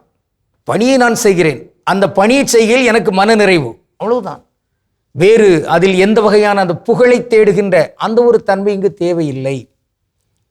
மாறாக புகழை பரந்துபட்ட இந்த உலகத்தில் நிலைநாட்டுவதற்காக தன் உயிரையும் இழப்பதற்கு முன்வருகின்ற அந்த தன்மை ஒரு வீரனுடைய, சிறந்த வீரனுடைய அடிப்படையான கடமை. இதை வள்ளுவர் இவ்வாறு பதிவு செய்கிறார். சுழலும் இசை வேண்டி வேண்டார் உயிரார் சுழலும் யாப்பு காரிகை நீர்த்து என்று சொல்வார். பொருள் என்ன? அதாவது இந்த உலகத்தில் தனக்கென்று தான் ஈட்ட வேண்டிய அந்த புகழை நிலைநாட்டுவதற்காக உயிர் போனால் போகட்டும், ஒன்றும் தாழ்வில்லை என்கிற அளவுக்கு இந்த நாட்டுக்காக, மண்ணுக்காக, மக்களுக்காக, இயற்கைக்காக, தன்னை நம்பிக்கொண்டிருக்கிற தலைவனுக்காக தன்னுடைய உயிரை கூட கொடுக்கின்ற அந்த ஒரு நேர்மையான போர் வீரன் இருக்கிறானே, அவன் இப்படி எண்ணி போர்க்களத்தில் செல்வது கூட அது ஒரு அழகு. அதில் அவன் உயிர் துறந்தாலும் கூட அது அழகு என்கின்ற ஒரு தன்மை. இவை எல்லாமே இந்த போர் வீரனுடைய அடிப்படை கடமை. இந்த கடமையை செய்து முடித்துவிட்டு தான் என்ன சொல்ல வேண்டுமாம்? இயேசு சொல்வார், நீங்கள் செய்ய வேண்டிய எல்லா நல்லவற்றையும் செய்து முடித்துவிட்டு நீங்கள் சொல்ல வேண்டியது என்ன? நாங்கள் செய்ய வேண்டியதான் செய்தோம், எங்கள் கடமையைத்தான் செய்தோம், நாங்கள் பயனற்ற பணியாளர்கள். இதுதான். ஆக இந்த உயரிய பண்பு, நான் இப்படி செய்துவிட்டேன், அப்படி செய்துவிட்டேன், இங்கு அதான் 2 ரூபாய் அளவுக்கு செய்துவிட்டு அங்கு 2000 ரூபாய் அளவுக்கு அங்கு மிகப்பெரிய ஒரு எண்ம பதாகை வைத்தல், டிஜிட்டல் போர்டுன்னு சொல்கிறாங்க பாருங்க, அதை வைத்தல், இதெல்லாம் இன்றைக்கு உள்ள இந்த வடிகட்டின மோசடிகளில் ஒன்று. அரசியலாளிகள், திரைப்பட கலைஞர்கள் இவர்களெல்லாம் வைக்கின்ற இவற்றோடு திருவையின் தலைவர்கள் கூட இதை விரும்புவது, அதற்கு மக்களும் அங்கு வரிந்து கட்டி நிற்பது, இவையெல்லாம் நாம் ஏற்றுக்கொள்ள முடியாத தன்மைகள். ஆக திரிகடுகம் இதை சுட்டுகிறது. இப்படியெல்லாம் பெருமை பாராட்டுவதற்கு இங்கு ஒன்றும் இல்லை. ஆக நாம் இயல்பாக இயங்க வேண்டும், அந்த இயங்குதலில் நேர்மை இருக்க வேண்டும், அவ்வளவுதான். ஆக இந்த வகையில் நாம் இன்று முடிவு எடுக்க வேண்டிய அந்த ஒரு தன்மை, போர்க்களத்தில் அங்கு வெற்றி பெற்றாலும் அந்த வெற்றியை குறித்து நாம் இங்கு தற்பெருமை கொள்வதற்கு ஒன்றும் இல்லை. எனவேதான் இந்த விளையாட்டு போட்டிகளிலெல்லாம் நம்மோடு சேர்ந்து விளையாடுகிறவர்கள் தோல்வி அடைகின்ற பொழுது நாங்கள் மகிழ்வதற்கு ஒன்றும் இல்லை. மாறாக அவர்கள் நமக்கு தோழர்கள். நாம் நம்முடைய வெற்றியின் உச்சத்தை அடைவதற்கு அவர்களெல்லாம் தான் உதவியாளர்கள். அவர்களெல்லாம் இருந்துதான் நம்முடைய திறமையை வெளிக்கொணர வைத்திருக்கிறார்கள் என்று அவர்களை தோழர்களாக பார்க்கின்ற தன்மை இருக்கின்ற பொழுது இங்கு நம்முடைய வெற்றியை குறித்து இங்கு தற்பெருமை கொள்வதற்கு இயலாது. இந்த கருத்தியல் தெளிவு இல்லை என்பதனால் தான் பல நேரங்களிலே போட்டி, பொறாமை, தற்பெருமை இவையெல்லாம் வேண்டாம். இதை நாம் உறுதியாக ஏற்றுக்கொள்ளும். இன்று நாம் ஒரு தமிழ் சொல்லை ஆய்ந்து பார்க்கலாம். அதாவது பல நேரங்களில் ராஜா என்று சொல்லாங்க, ராஜா, ராஜன் அப்படிங்கிற, இது தமிழ் சொல் அல்ல, சமஸ்கிருதம். அப்போ தமிழ் என்னது? அரசன். வேந்தன், மன்னன், இப்படிப்பட்ட சொற்கள் எல்லாம் பல நேரங்களில் ராஜா என்று பயன்படுத்துவதனால் இறந்து போகின்றன. மகாராஜா அப்படி சொல்லக்கூடாது. பேரரசன், வேந்தன். இன்றைய செய்யுளில் வேந்தன் என்று இருக்கிறது, அதை நாம் பயன்படுத்துவோம். எனவே அன்பு நெஞ்சங்களே, திரிகடுகம் 8ஆம் செய்யுள் சொல்கிற இந்த செய்தியை, நம்முடைய குடிப்பிறப்பை குறித்து இங்கு பெருமைப்படுவதற்கு ஒன்றுமில்லை, அதை உயர்த்த வேண்டும். நம்முடைய அறிவு ஆற்றல் அல்லது படித்த படிப்பு, அதை குறித்து பெருமைப்படுவதற்கு ஒன்றுமில்லை, படித்த படிப்புக்கேற்ற நற்செயலில் ஆற்ற வேண்டும். நம்முடைய வீரம், வெற்றி, அதை குறித்து பெருமைப்படுவதற்கு ஒன்றுமில்லை, நாம் தொடர்ந்து நல் ஆற்றல்களாக திகழ வேண்டும். இந்த உறுதிப்பாடுகளோடு நாம் தொடர்ந்து பயணிப்போம். கடவுளுக்கு திருவுளமானால் மீண்டும் நாளை திரிகடுகத்தில் இணைந்து மகிழ்வோம். நன்றி, வணக்கம். சிறப்பான பகுதி திரிகடுகம் நம்ம பார்த்துட்டோம் ஜோ. ஒரு கணவன் மனைவிக்குள்ள அவங்க வந்து எப்பவுமே மகிழ்ச்சியா இருக்கணும் அப்படின்னா அந்த தலைமைத்துவ பண்பு அப்படின்றது எப்போ அந்த குடும்பத்துக்குள்ள நிலைச்சிருக்கணும் அப்படின்னு தான் நம்ம பேசிட்டு இருக்கோம். அந்த வகையில் அடுத்ததா என்ன ஒரு நல்ல பண்பு தேவை, திறமை தேவை அப்படின்னு பாத்தீங்கன்னா ப்ராப்ளம் சால்விங் ஸ்கில் அப்படிங்கிறது ரொம்ப ரொம்ப முக்கியம். ஏன்னா ஒரு அலுவலகத்துல நீங்க வேலைக்கு போறீங்கன்னா ஏதோ ஒரு பிரச்சனை ஆச்சுன்னா அந்த ப்ராப்ளம் சால்விங் ஸ்கில் உங்ககிட்ட இருக்குது அப்படின்னு தெரிஞ்சுக்கிட்டாங்கன்னா அந்த மேனேஜ்மெண்ட் உங்களை என்ன பண்ண மாட்டாங்க, விடவே மாட்டாங்க. என்ன ஆனாலும் எவ்வளவு பொருள் கொடுத்தனாலும் உங்களை எவ்வளவு தக்க வைத்துக் கொள்வதற்கு வேணுமோ அவ்வளவு தக்க வைத்துக் கொள்ள அவங்க மெனக்கிடுவாங்க. ஓகே, இவங்க கிட்ட இந்த ஒரு திறமை இருக்குது, கண்டிப்பா இவனால நமக்கு நிறைய ஆதாயங்கள் இருக்குது அப்படின்னு சொல்லி. அப்ப அது போல கணவன் மனைவி கிட்டலும் இந்த தலைமைத்துவ பண்பு ரொம்ப ரொம்ப முக்கியம். ஒரு பிரச்சனை அப்படின்னா அந்த பிரச்சனைக்கு நீ காரணம் நான் காரணம் உட்கார்ந்து முரண்பட்டு நிற்பதை காட்டிலும் நடந்துருச்சு, அடுத்து என்ன சரி செய்வது, அதுதான். இன்னைக்கு சில நேரங்கள்ல நம்ம எங்கேயாவது பிரச்சனை முடிஞ்சதுக்கு அப்புறம் அதை குறித்து என்ன பண்ணுவோம், பேசிக்கிட்டே இருக்கிறோம். அதை குறித்தே வந்து இது ஒன்னால நடந்துச்சு என்னால நடந்துச்சுன்னு சொல்லி அந்த பிரச்சனைக்குள்ளே தான் என்ன பண்ணிட்டு இருப்போம், சுத்திட்டே இருப்போமே தவிர அந்த விடுத்து வெளியே வந்து இதுக்கான தீர்வு என்ன, ஒரு தவறு நிகழ்ந்துருச்சு, தப்பா போயிருச்சு, அப்ப இதை சரி செய்யணும், சரி செய்வதற்கு நான் எங்கிருந்து தொடங்க வேண்டும், அதை என்ன நான் செய்யணும், நான் முதல்ல சரி செய்ய வேண்டிய விஷயம் என்ன, இவ்வளவு ஏகப்பட்ட விஷயங்கள் செய்யறதுக்கு இருக்குது. ஆனா அதை குறித்து இதை யார் மேல பொறுப்பு சுமத்துவது, யார் மேல குற்றம் சுமத்துவது, இதைத்தான் நம்ம என்ன பண்றோம், பல நாட்கள் செஞ்சுட்டு இருக்கோம். அப்ப ஏற்கனவே சொன்ன மாதிரி தான் இந்த மாதிரி விஷயம் நான் பண்ணிட்டு இருக்கிறேன்னா கண்டிப்பா மகிழ்ச்சி இருக்குமான்னு கேட்டாங்க, மகிழ்ச்சி இருக்காது. ஏன் எனக்கு மகிழ்ச்சி இருக்கா, நான் வந்து குற்றப்படுத்த நான் விரும்புறேன், அவங்க குற்றத்தை என்ன பண்ணல ஏத்துக்கல, ஐயோ ஏத்துக்கலைங்கிற ஆதங்கம் என் நிம்மதி என்ன பண்ணிரும், பறிச்சிரும். ஐயோ என்னை குற்றம் சுமத்துறானே அப்படிங்கிற எண்ணம் அவங்களோட நிம்மதி என்ன பண்ணிரும், கெடுத்துரும். அப்புறம் சந்தோஷமா உட்காந்து ஐஸ்கிரீம் சாப்பிட முடியுமான்னு கேட்டா வாய்ப்பே கிடையாது. ஸோ அப்போ அதற்கு இடையில இந்த ப்ராப்ளம் சால்விங் ஸ்கில், இதுக்கான தீர்வு என்ன அப்படிங்கிற கண்ணோட்டத்தை காணுகின்ற பொழுது அங்க எவ்வளவு பெரிய பிரச்சனை இருந்தாலும் சரி, இமயமலையில உட்காந்து ஐஸ்கிரீம் சாப்பிட்ற மாதிரி ஈஸியா அதை என்ன பண்ண முடியும், ஹேண்டில் பண்ண முடியும். கண்டிப்பா இன்னும் தொடர்ந்து பேசலாம். இப்ப அடுத்த பகுதி பார்க்கலாம்.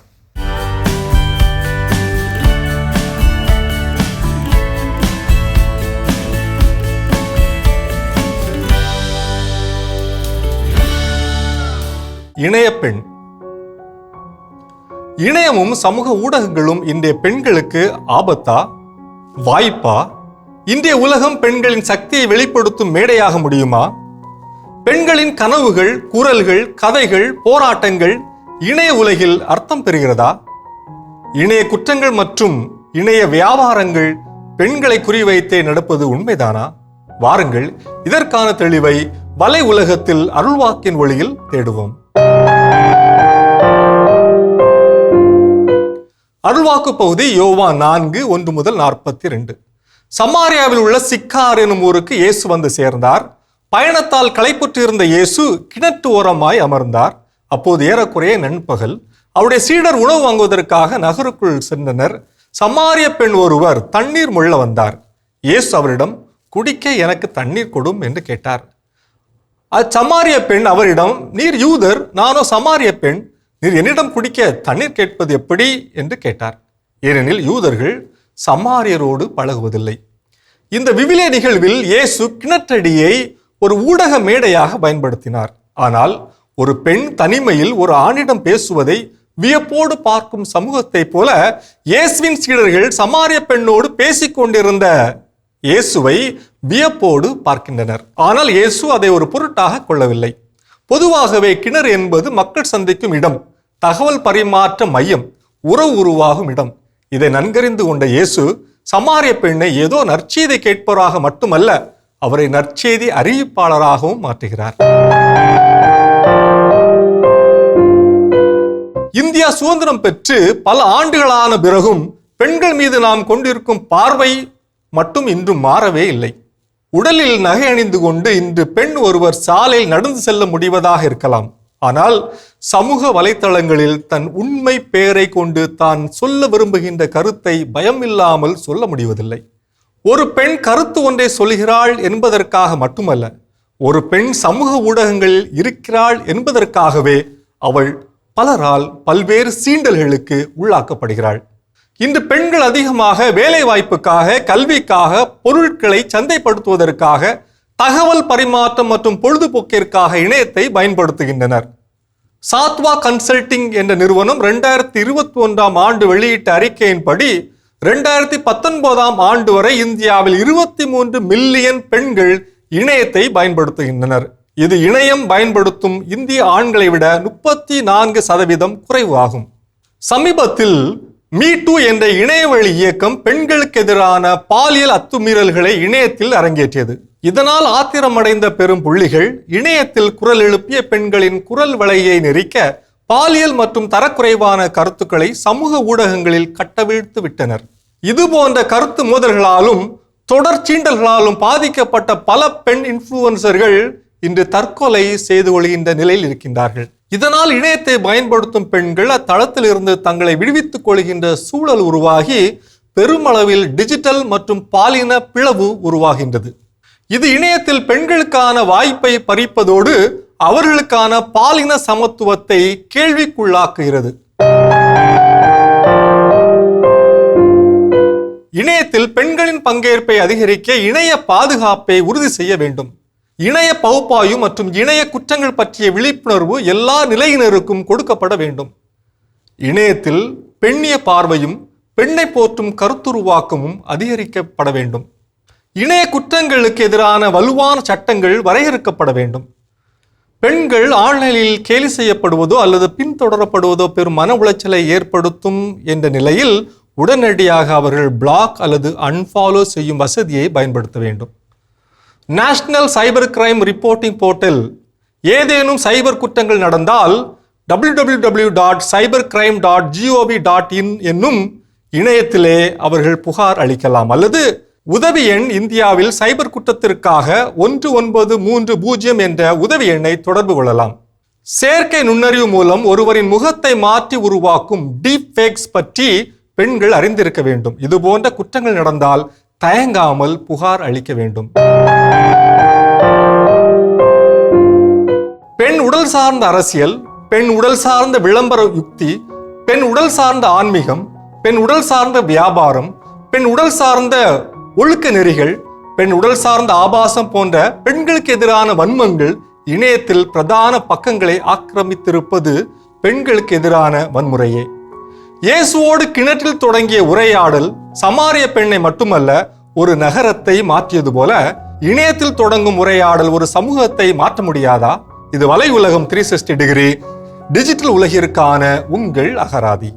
அருமையான வலையுலகம் 360 டிகிரி பார்த்தாச்சு. இன்னைக்கான விழிப்புணர்வு செய்தி கேட்டு தெரிஞ்சுக்கிட்டோம். அதோட நாம இன்னைக்கு பேசிட்டு இருக்கிறோம் மகிழ்ச்சியான குடும்ப வாழ்க்கைக்கு கணவன் மனைவிக்கிடையே இந்த தலைமைத்துவ பண்புகள் தேவை, அது என்னென்னு பேசிட்டு இருக்கோம். அது அடுத்ததான் என்ன சொல்றாங்க? கண்டிப்பா, அதாவது தலைமைத்துவ பண்பு அப்படின்றது தலையாய காதல்ல தொடங்கும் இடம் அப்படின்னு கூட சொல்லலாம். இப்படிப்பட்ட பண்புகள் இருக்கும்போது அந்த காதலும் அப்படியே பயணம் செய்யும். ஸோ அப்படிப்பட்ட அந்த காதல் வழியா இந்த சின்ன சின்ன தவறுகளோ இல்லை பெரிய பெரிய தவறுகளோ வாழ்க்கையில நடக்கிறப்போ அது எப்படி சரி செய்யணும் அப்படின்றத நம்ம பார்க்கணுமே, அதுக்காக நம்ம சிந்திக்கணுமே தவிர ஓகே சின்ன தப்பு செஞ்சுட்டாங்க, இதுதான் கரெக்ட் சான்ஸ், இவ்வளவு இப்ப வச்சு எப்படி செய்யறோம் அப்படின்ற மாதிரி அந்த நேரத்தை பயன்படுத்திக்காதீங்க. அதாவது அந்த இடத்தை பயன்படுத்திக்காதீங்க. பயன்படுத்திட்டு அவங்கள ரொம்ப பழி வாங்குற குணத்தோட அவங்கள போய் பாக்குறதோ, ஒரு எதிரி மாதிரி பாக்குறதோ, ரெண்டு பேருமே இரு தரப்புலுமே இது நடக்கக்கூடிய ஒரு விஷயம். ஸோ அப்படி இல்லாமல் ஒரு தலைமைத்துவ பண்பு அப்படின்றது என்ன அப்படின்னா சின்ன தவறோ பெரிய தவறோ அது எப்படி சரி செய்ய வேண்டும்ன்றதை தான் நம்ம பார்க்கணும். கண்டிப்பா மிகப்பெரிய மிகப்பெரிய தலைமைத்துவ பண்பு, அதுல எந்த மாற்று கருத்தும் கிடையவே கிடையாது. அது எல்லாருக்குள்ள இருக்கான்னு கேட்டா இல்லாததுதான் பெரிய பிரச்சனையே. இங்க மன்னிப்பு கேட்பது அப்படின்னு சொல்லி இன்னைக்கு தேர்தல் சமயங்கள்ல கூட்டணிக்காக நிறைய கட்சிகள் என்ன பண்ண மாறிலாம். அவங்க போன தேர்தலில் வேற ஒரு கூட்டணியில் இருப்பாங்க. இன்னைக்கு தேர்தல் கேட்டால் நான் அவங்கள மன்னிச்சிட்டேன், ஓகே அவங்க செய்ய தவிர அவங்க கொள்கைக்குள்ள என்ன ஆயிடுச்சு, எங்களுக்கு ஒத்து போயிடுச்சு அப்படின்னு சொல்லக்கூடிய விஷயங்களை அது உண்மையில என்ன இருக்குதோ ஏதோ அது அவங்களுடைய இது. ஆனா இங்க என்னன்னா அதை மன்னித்து ஏற்றுக்கொள்ளக்கூடிய ஒரு விஷயம், அதை என்ன பண்ணணும் ஃபர்ஸ்ட் கற்றுக்கொள்ள வேண்டும். கணவன் மனைவி சின்ன பிரச்சனை இருந்தாலும் சரி பெரிய பிரச்சனை இருந்தாலும் சரி, ஒருவேளை மிகப்பெரிய ஒரு துரோகம் செய்யக்கூடிய விஷயத்தை என்ன பண்ணிட்டாங்க கணவனா மனைவி என்ன பண்ணிட்டாங்க செஞ்சுட்டாங்க அப்படின்னா இப்ப அங்க மன்னிப்பை கொடுப்பதா வேணாமங்கிற டிசைட் பண்ண விஷயம். அவங்க வேணுமா வேணாமா அதுதான் வேணும்னு நம்ம ஒரு முடிவுல இருந்தீங்கன்னா மன்னிச்சுட்டு அதை கடந்து சென்று விடணும். அதை தூக்கிட்டு என்ன பண்ணக்கூடாது, தெரிய கூடாது. வேணான்னு முடிவு பண்ணிக்கலாம், நீங்க மன்னிக்க வேண்டாம், அதோட ஸ்டாப் பண்ணிட்டு போயிடணும். ஸோ அவ்வளவுதான். ஸோ அப்போ இந்த ஒரு பண்பு ரொம்ப ரொம்ப முக்கியம் மகிழ்ச்சியான திருமண வாழ்க்கைக்கு. இன்னும் அடுத்த பண்பு என்ன இருக்குன்றது தொடர்ந்து பேசலாம். இப்ப அடுத்த பகுதி பார்க்கலாம்.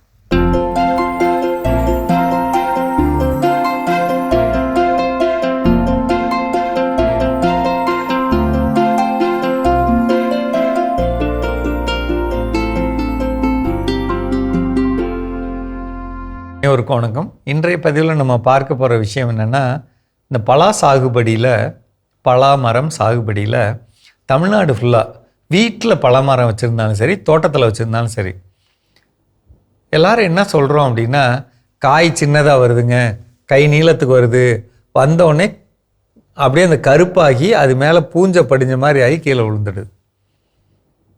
எல்லாருமே சொல்கிறோம்ல. அதுக்கு ஒரே ஒரு காரணம் தாங்க இருக்குது. ஒரே ஒரு காரணம். எந்த ஒரு பழமரமாக இருந்தாலும், எந்த ஒரு பழங்கள், கொய்யா, எலுமிச்சை, பப்பாளி, மா, இது மாதிரி எந்த விதமான பழமரங்களாக இருந்தாலும் தண்ணீர் கம்மியாக கொடுக்கணும், தண்ணீர் தள்ளி கொடுக்கணும். இது மட்டும் தெரிஞ்சுக்கணும். இந்த பழமரங்கள் போட்டு இப்படி பிரச்சனையானவங்க எல்லாத்தையும் நான் என்ன கேட்குறேன், எத்தனை நாளைக்கு ஒரு முறை தண்ணி தர்றீங்க? எல்லாரும் என்ன சொல்கிறீங்க, தினசரி கொடுக்குறோம், ஒரு நாள் விட்டு ஒரு நாள் கொடுக்குறோம், 3 நாளைக்கு ஒரு முறை கொடுக்குறோம்.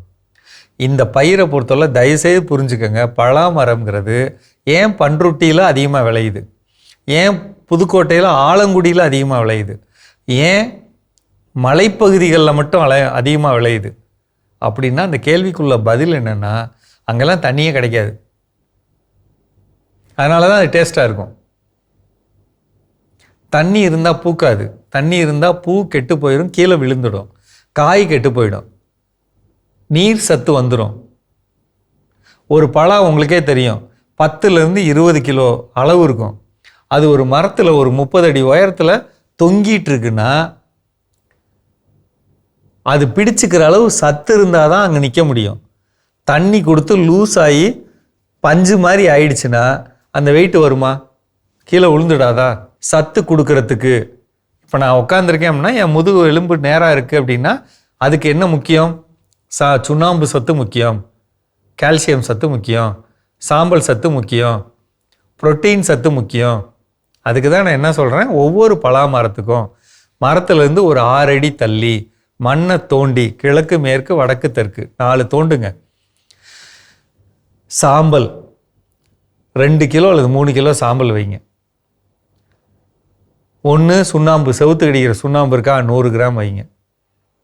சுண்ணாம்பு கிடைக்கலையா, சுண்ணாம்பு கல், கிளிஞ்சல் சுண்ணாம்பு, அதுவும் கிடைக்கலையா, ஜிப்சம் வாங்கி 100 கிராம் வைங்க.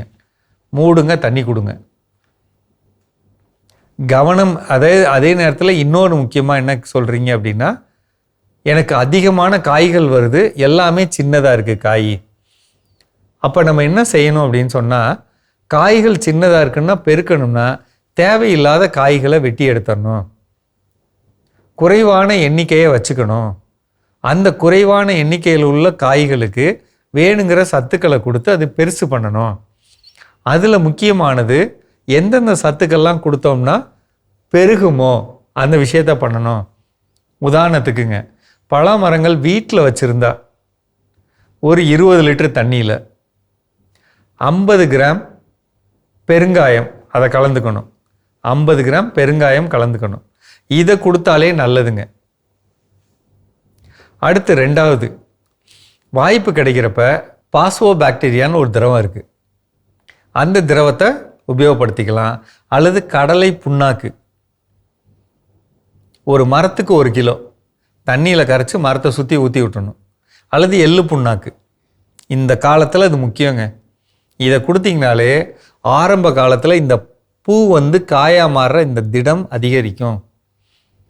மரத்தோட உடம்பை பாருங்கள், எங்கேயாவது கருப்பாக இருக்கா, வட்டமாக கருப்பாக இருக்கா, அல்லது வட்டமாக வெள்ளையாக இருக்கான்னு பாருங்கள். அப்படி இருந்தால் கண்டிப்பாக உங்களுடைய பழம் பின்னாடி காயாகி பழமாகிறப்ப அழுகல் கொடுக்கும், பழுப்பு பழுப்பாக வந்துடும், உங்கள்கிட்ட விற்பனை குறைஞ்சி போயிடும்.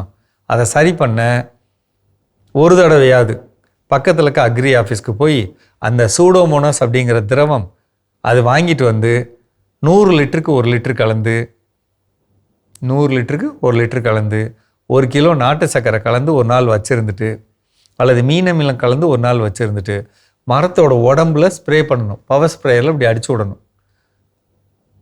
பண்ணிடலாங்களா? இது ரொம்ப முக்கியங்க. இனி வரக்கூடிய காலத்தில் பலாவுக்கு அதிகமான விலை கிடைக்கும்.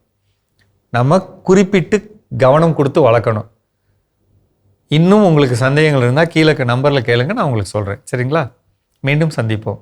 சிறப்பான பகுதி உழவும் உயர்வும் நம்ம பார்த்துட்டோம். ஜோ, எஸ், இன்றைய நாள் தலைமைத்துவ பண்பு கணவன் மனைவிக்குள் இருப்பது மிக மிக நல்லது. அது வாழ்க்கையில் ஒரு பெரிய மகிழ்ச்சியை தரக்கூடிய ஒன்று அப்படின்னு சொல்லி நம்ம பேசிட்டு இருக்கோம். அந்த வகையில் அடுத்ததாக என்ன சொல்றாங்கன்னா, ஃபினான்ஷியல் டிசிப்ளின், பொருளாதாரத்தை ஒழுக்கமாக பயன்படுத்துதல், கரெக்டாக அதை வந்து சொல்றது. இது வந்து நிறைய குடும்பங்கள் இருக்கக்கூடிய மிகப்பெரிய பிரச்சனையா. ஏன்னா கணவர் எவ்வளவு சம்பளம் வாங்குறாருன்னு சொல்லி மனைவிக்கு என்ன பண்ணாரு தெரியாது.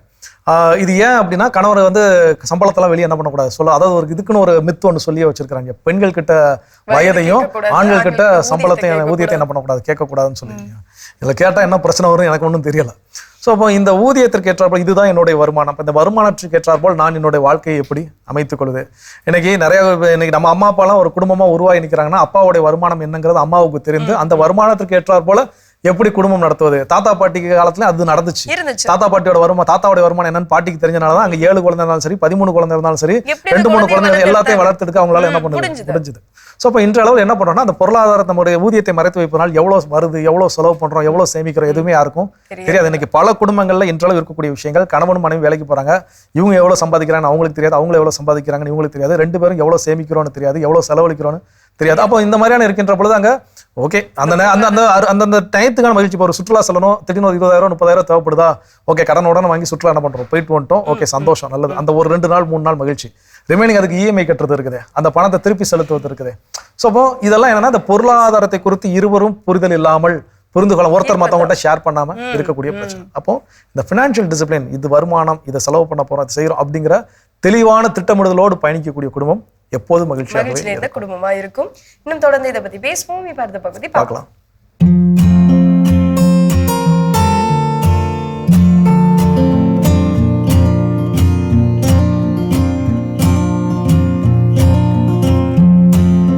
அன்பான மாதா தொலைக்காட்சி நேயர்களுக்கு வணக்கம். இன்றைய நிகழ்ச்சியில கண்களை பத்தி பார்க்கலாம். பொதுவா கண்கள் அப்படின்னா நமக்கு கிட்ட பார்வை, தூர பார்வை பிரச்சனை. இது சின்ன குழந்தையில இருந்து LIHக்கும் வரக்கூடியது. இப்ப சின்ன குழந்தைங்களுக்கே அதிகமா ஐ ப்ராப்ளம் இருக்கு, சைட் ப்ராப்ளம். அடுத்தது பார்த்தோம்னா புரை வளர்த்தல், கேட்ராக்ட், அது சர்ஜரி பண்றாங்க. ஆரம்ப நிலைன்னா அது செய்ய தேவையில்லை, அது பேஷண்ட் கண்டிஷன் பொறுத்து. சரி, இது இல்லாம என்னென்ன பாதிப்புகள் வருது அப்படின்னு பார்த்தா, நம்ம சந்திக்கும் பேஷண்ட் எப்படி இருக்காங்கன்னா, ஒரு லேடி கோயம்புத்தூர்ல இருந்து ஃபோன் பண்ணாங்க, நேர்ல தான் வரணும், என்ன ப்ராப்ளம்னே சொல்லலை. சரி, நான் அப்பாயின்மெண்ட் கொடுத்தேன். அவங்க அங்கிருந்து ஃப்ளைட்டில் வந்து கன்சல்ட் பண்ணிட்டு திருப்பி இமீடியட்டாக ஃப்ளைட்டில் போகிறாங்க. அவங்க வந்த பிறகு தான் அவங்களுக்கு டோட்டலாக ஐசைட்டு இல்லை அப்படிங்கிறது நமக்கு தெரியுது. கூட அவங்க சிஸ்டர் வந்தாங்க. இது திடீர்னு ஒரு 4-5 டேஸ்ல அவங்களுக்கு சைட் போயிடுச்சு, லாஸ் ஆஃப் விஷன். ஆரம்பத்துல பாத்தீங்கன்னா அவங்க போகும்போது வரும்போது இடிச்சுப்பாங்களா, என்ன இருக்குன்னு தெரியல, தடுமாற்றம். பாக்குறதுக்கு நல்லா இருக்காங்க, ஆனா பார்வையில பிரச்சனை வந்து ஒரு 1 வீக்குள்ள டோட்டலா ஐசைட்டே போயிடுச்சு அப்படின்னு சொன்னாங்க. அந்த மாதிரி பிரச்சனைகள் இருக்கு. படிப்படியா ஐசைட் குறைஞ்சி ஃபுல்லா பார்வை இழக்கிறவங்களும் இருக்காங்க, திடீர்னு பிரச்சனை வரவங்களும் இருக்காங்க. இது இப்போ பார்த்துட்டு இருக்கோம். ஆனா இதுக்கெல்லாம் அடிப்படை காரணங்கள் என்னன்னு பார்க்கும்போது, ஜென்ரலா ஒரு நோய் எதிர்ப்பு சக்தி குறைவு, டாக்ஸின்ஸ் நம்ம பாடியில அதிகம். அதுலயும் பர்டிகுலரா இப்போ நம்ம பார்க்கறது டயபெட்டிக். இப்போ சுகர் அப்படிங்கிறது சர்க்கரை நோய் அப்படின்னு தான் எல்லாரும் தெரிஞ்சிட்டு இருக்காங்க. ஆனா இதுல பாதிச்சவங்களை கேட்டா இப்ப சிலர் கண் பார்வையை மொத்தமா இழந்தவங்க இருக்காங்க. அதே போல ஹைப்பர் டென்ஷன், இப்போ அவங்களுக்கு வந்து பிபி இருக்கு அப்படிதான் சொல்றாங்க, ஆனா மாத்திரை எடுத்துக்கிறேன் பல வருடங்களான்னு சொல்றாங்க. ஆனா அதனால கண் பார்வை போறவங்க தெரியாது, அது பாதிச்சவங்களுக்கு மாத்திரம் தான் தெரியும். அதனால நேயர்களுக்கு நம்ம சொல்றது என்னன்னா, சுகர்னால வரலாம் கண் பார்வை பாதிப்பு, ஐ ப்ராப்ளம். அப்புறம் ஹைப்பர் டென்ஷன்னால வரலாம். அது மாத்திரம் இல்லை, இன்னைக்கு வந்து உங்களுக்கு ப்ரெக்னன்சி டைம்ல கூட பெண்களுக்கு இந்த கண் பார்வை இழக்கக்கூடிய சூழல் வரலாம். ஏன்னா அந்த நேரத்துல அவங்களுக்கு பிபி அதிகமாகலாம், சுகர் வரலாம், அந்த மாதிரியும் ப்ராப்ளம் இருக்கு. இது இல்லாம இந்த சுகர் டைப் 1 இருக்கு இல்லையா, இது வந்து இவங்க வந்த பிறகு ஒரு 5 இயர்ஸ்ல ஐ பாதிக்கிறதுக்கு வாய்ப்பு இருக்கு. இதே டைப் 2 டயபெட்டிக்கு வந்து கொஞ்சம் ஏர்லியா வர்றதுக்கு வாய்ப்பு இருக்கு. அதனால ரெகுலரா ஐ செக்அப் அப்படிங்கிறது செய்துக்கணும். அது பிபி பேஷண்டா இருக்கலாம், பிரெக்னன்சி உமனா இருக்கலாம், டயபெட்டிக் பேஷண்டா இருக்கலாம், ஹார்ட் பேஷண்டா இருக்கலாம், கிட்னி பேஷண்ட் கூட இருக்கலாம். கிட்னி பேஷண்ட் கூட கண் பார்வை இழப்பு இருக்கு, பாதிப்பு இருக்கு. இது இல்லாம HbA1c சுகர் பார்க்குறோம் இல்லையா, இது ஹை லெவல்ல இருந்தாலும் பிரச்சனை வருது. ஆக மொத்தம் கண் பார்வை நமக்கு வந்து இந்த பார்வை, கிட்ட பார்வை, தூர பார்வை பிரச்சனை மாத்திரம் இல்லாம இன்னும் என்னென்ன பிரச்சனைகள் அப்படின்னு பார்க்கும்போது, இப்போ வந்து டயபெட்டிக் பேஷண்ட் அப்படின்னு எடுக்கிறோம், நான் டயபெட்டிக் கூட இருக்காங்க. ஆனால் பிரச்சனைகள் அப்படின்னு பார்த்தோன்னா ரொம்ப ரிஸ்க் ஃபேக்டர்னு சில நோய்களோட தாக்கத்தினால வர்றது மெயின்.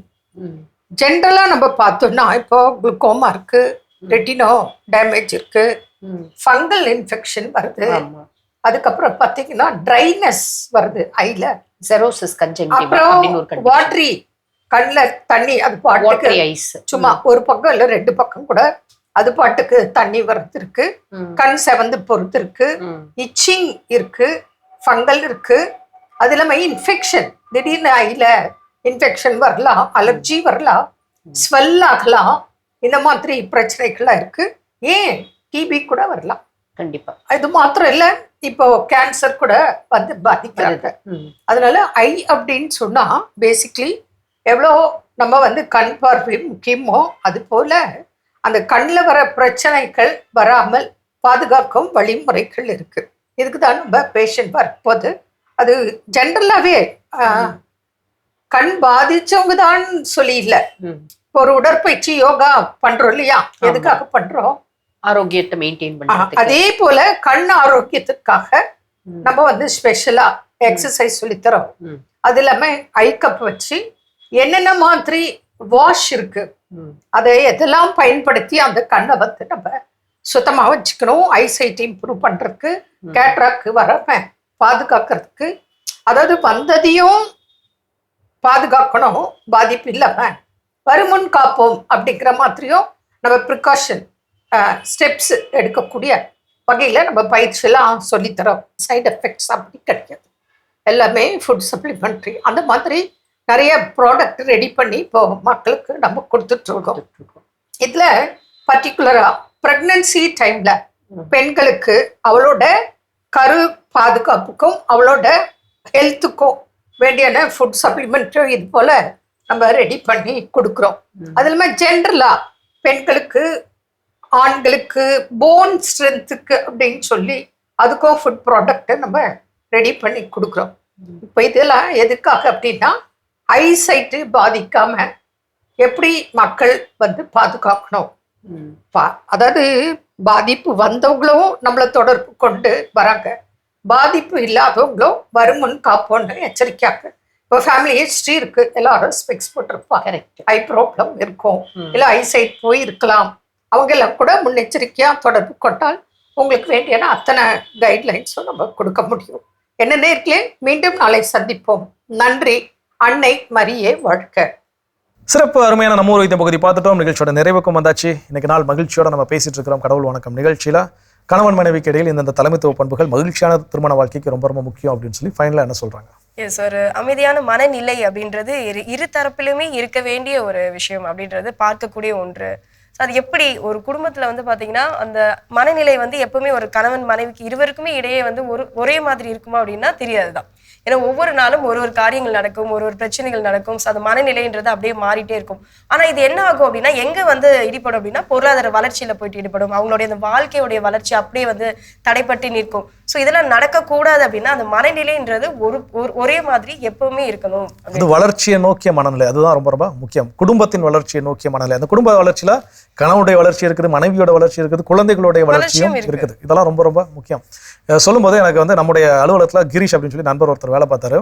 அப்புறம் ஒரு வேலையை விட்டுட்டு வெளியே போக வேண்டிய சூழல் இருந்துச்சு. அப்போ நான் கேட்டேன், என்ன கிரீஷ் ஏன் வேலை ரிசைன் பண்ணிருக்கேன்? அவர் சிம்பிளாக ஒரு பதில் சொன்னார், இல்லை மனைவிக்கு இப்போ வந்து டீச்சர் அவங்க ஒர்க் பண்ணிட்டு இருக்காங்க, அந்த ஜாப் பெர்மனெண்ட் ஆக போகுது. ஸோ அப்போ அந்த ஜாப் போகணும்னா அதுக்கு ஏற்ற போல எங்களுடைய வாழ்விடத்தை என்ன பண்ணணும், மாற்ற வேண்டி வருது. அப்போ மாற்றணும் அப்படின்னா நான் என்ன பண்ணணும், இங்கே இருந்து என்னால் இங்கே வர முடியாது, அது பக்கத்தில் நான் ஒரு வேலை என்ன பண்ணணும், தேடிக்கணும்.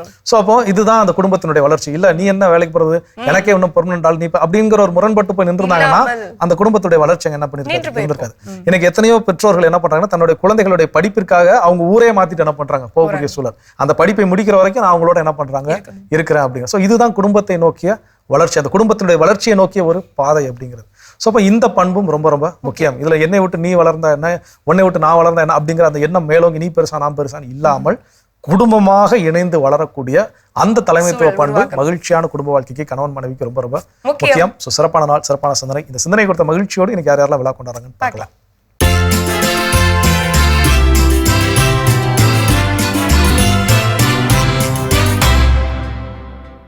திண்டுக்கல் அனுமந்தராயர் கோட்டையை சேர்ந்த ஜெர்மா ஜோசிகா இன்று தனது பிறந்த நாளினை கொண்டாடுகிறார்.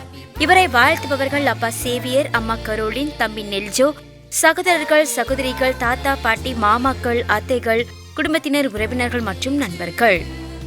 மிக சிறப்பான விழாக்கோடும் இன்றைய நாளை யாரெல்லாம் பிறந்த நாள், திருமண நாள் கொண்டாடுறாங்களோ அவங்க எல்லோருக்கும் நம்மளுடைய வாழ்த்துக்களை தெரிவிச்சுக்கலாம். அது மட்டும் இல்லாம அவங்களுக்கான சிறப்பான இறையாசிர் காத்துட்டு இருக்கு, பார்க்கலாம்.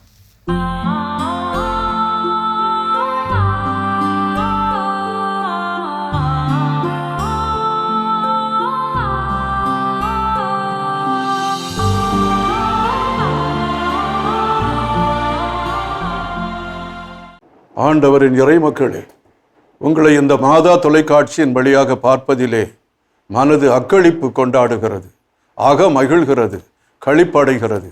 என்ன ஆனந்தம் தெரியுமா? இன்றைய நாளில் இறைவாக்காக நமக்கு கொடுக்கப்பட்டிருப்பது ஆண்டவருக்கு அஞ்சுவோர் இருளில் ஒளி என மிளிர்வர். திருப்பாடல் 112 4வது வசனம். அற்புதமான வார்த்தைகள். ஆண்டவருக்கு அஞ்சுவோர் பேறு பெற்றோர். ஆண்டவருக்கு அஞ்சுவோர் பேறு பெற்றோர் என்பதை விவிலியம் அடித்து கூறுகின்றது.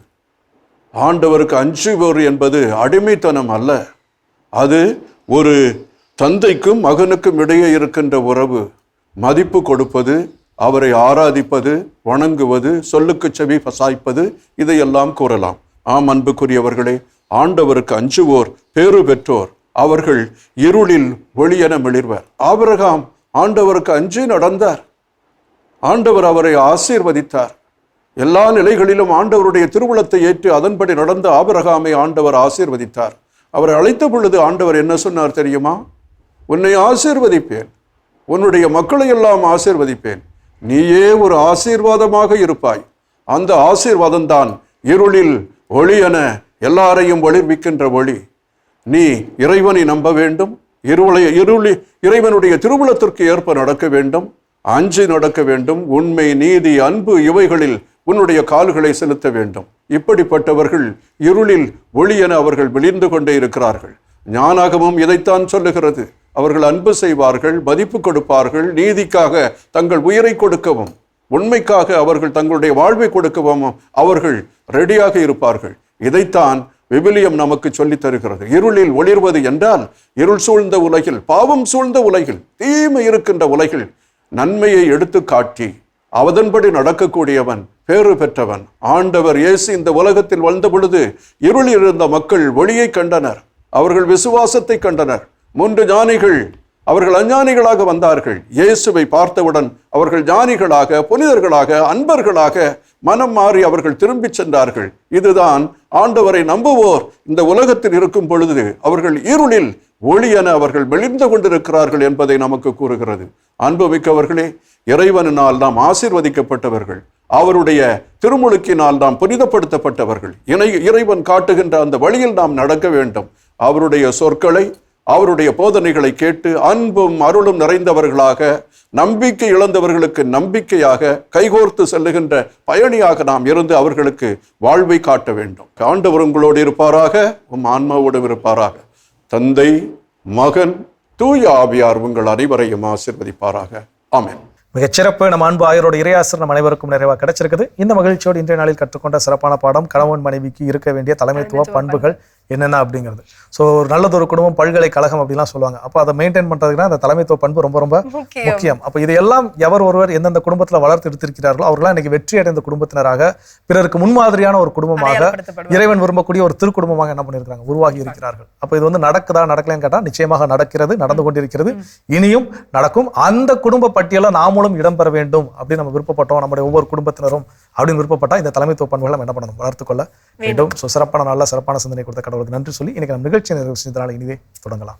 அன்பானவர்களே, இணைந்து செயல்படுவோம், உயர்ந்து வாழ்வோம், மகிழ்ந்திருப்போம் என்ற இந்த சிந்தனையோடு இன்றைய கடவுள் வணக்கம் நிகழ்ச்சியை நாங்கள் நிறைவு செய்கிறோம். இந்த நாள் இனிய நாளாக அமைய மாதா தொலைக்காட்சியின் வாழ்த்துக்களும் ஜபங்களும். மீண்டும் உங்களை கடவுள் வணக்கம் நிகழ்ச்சியில் சந்திக்கும் வரை உங்களிடமிருந்து விடைபெறுகின்றோம். இயேசுவுக்கே புகழ். மரியே வாழ்க. நீ ஆர்ட்ஸ் தானடா படிச்ச, எப்படி ஐடில வேலை பாக்குற? எந்த டிகிரினாலும் பரவாயில்லண்ணா. சென்னையில் இருக்க எஸ்எல்ஏ ஐடி ட்ரைனிங் இன்ஸ்டியூட் தான் நான் ட்ரைனிங் எடுத்தேன். மாசம் 30,000 சம்பாதிக்கிறேன். சூப்பர்டா. For IT training and placement, contact 8870767784.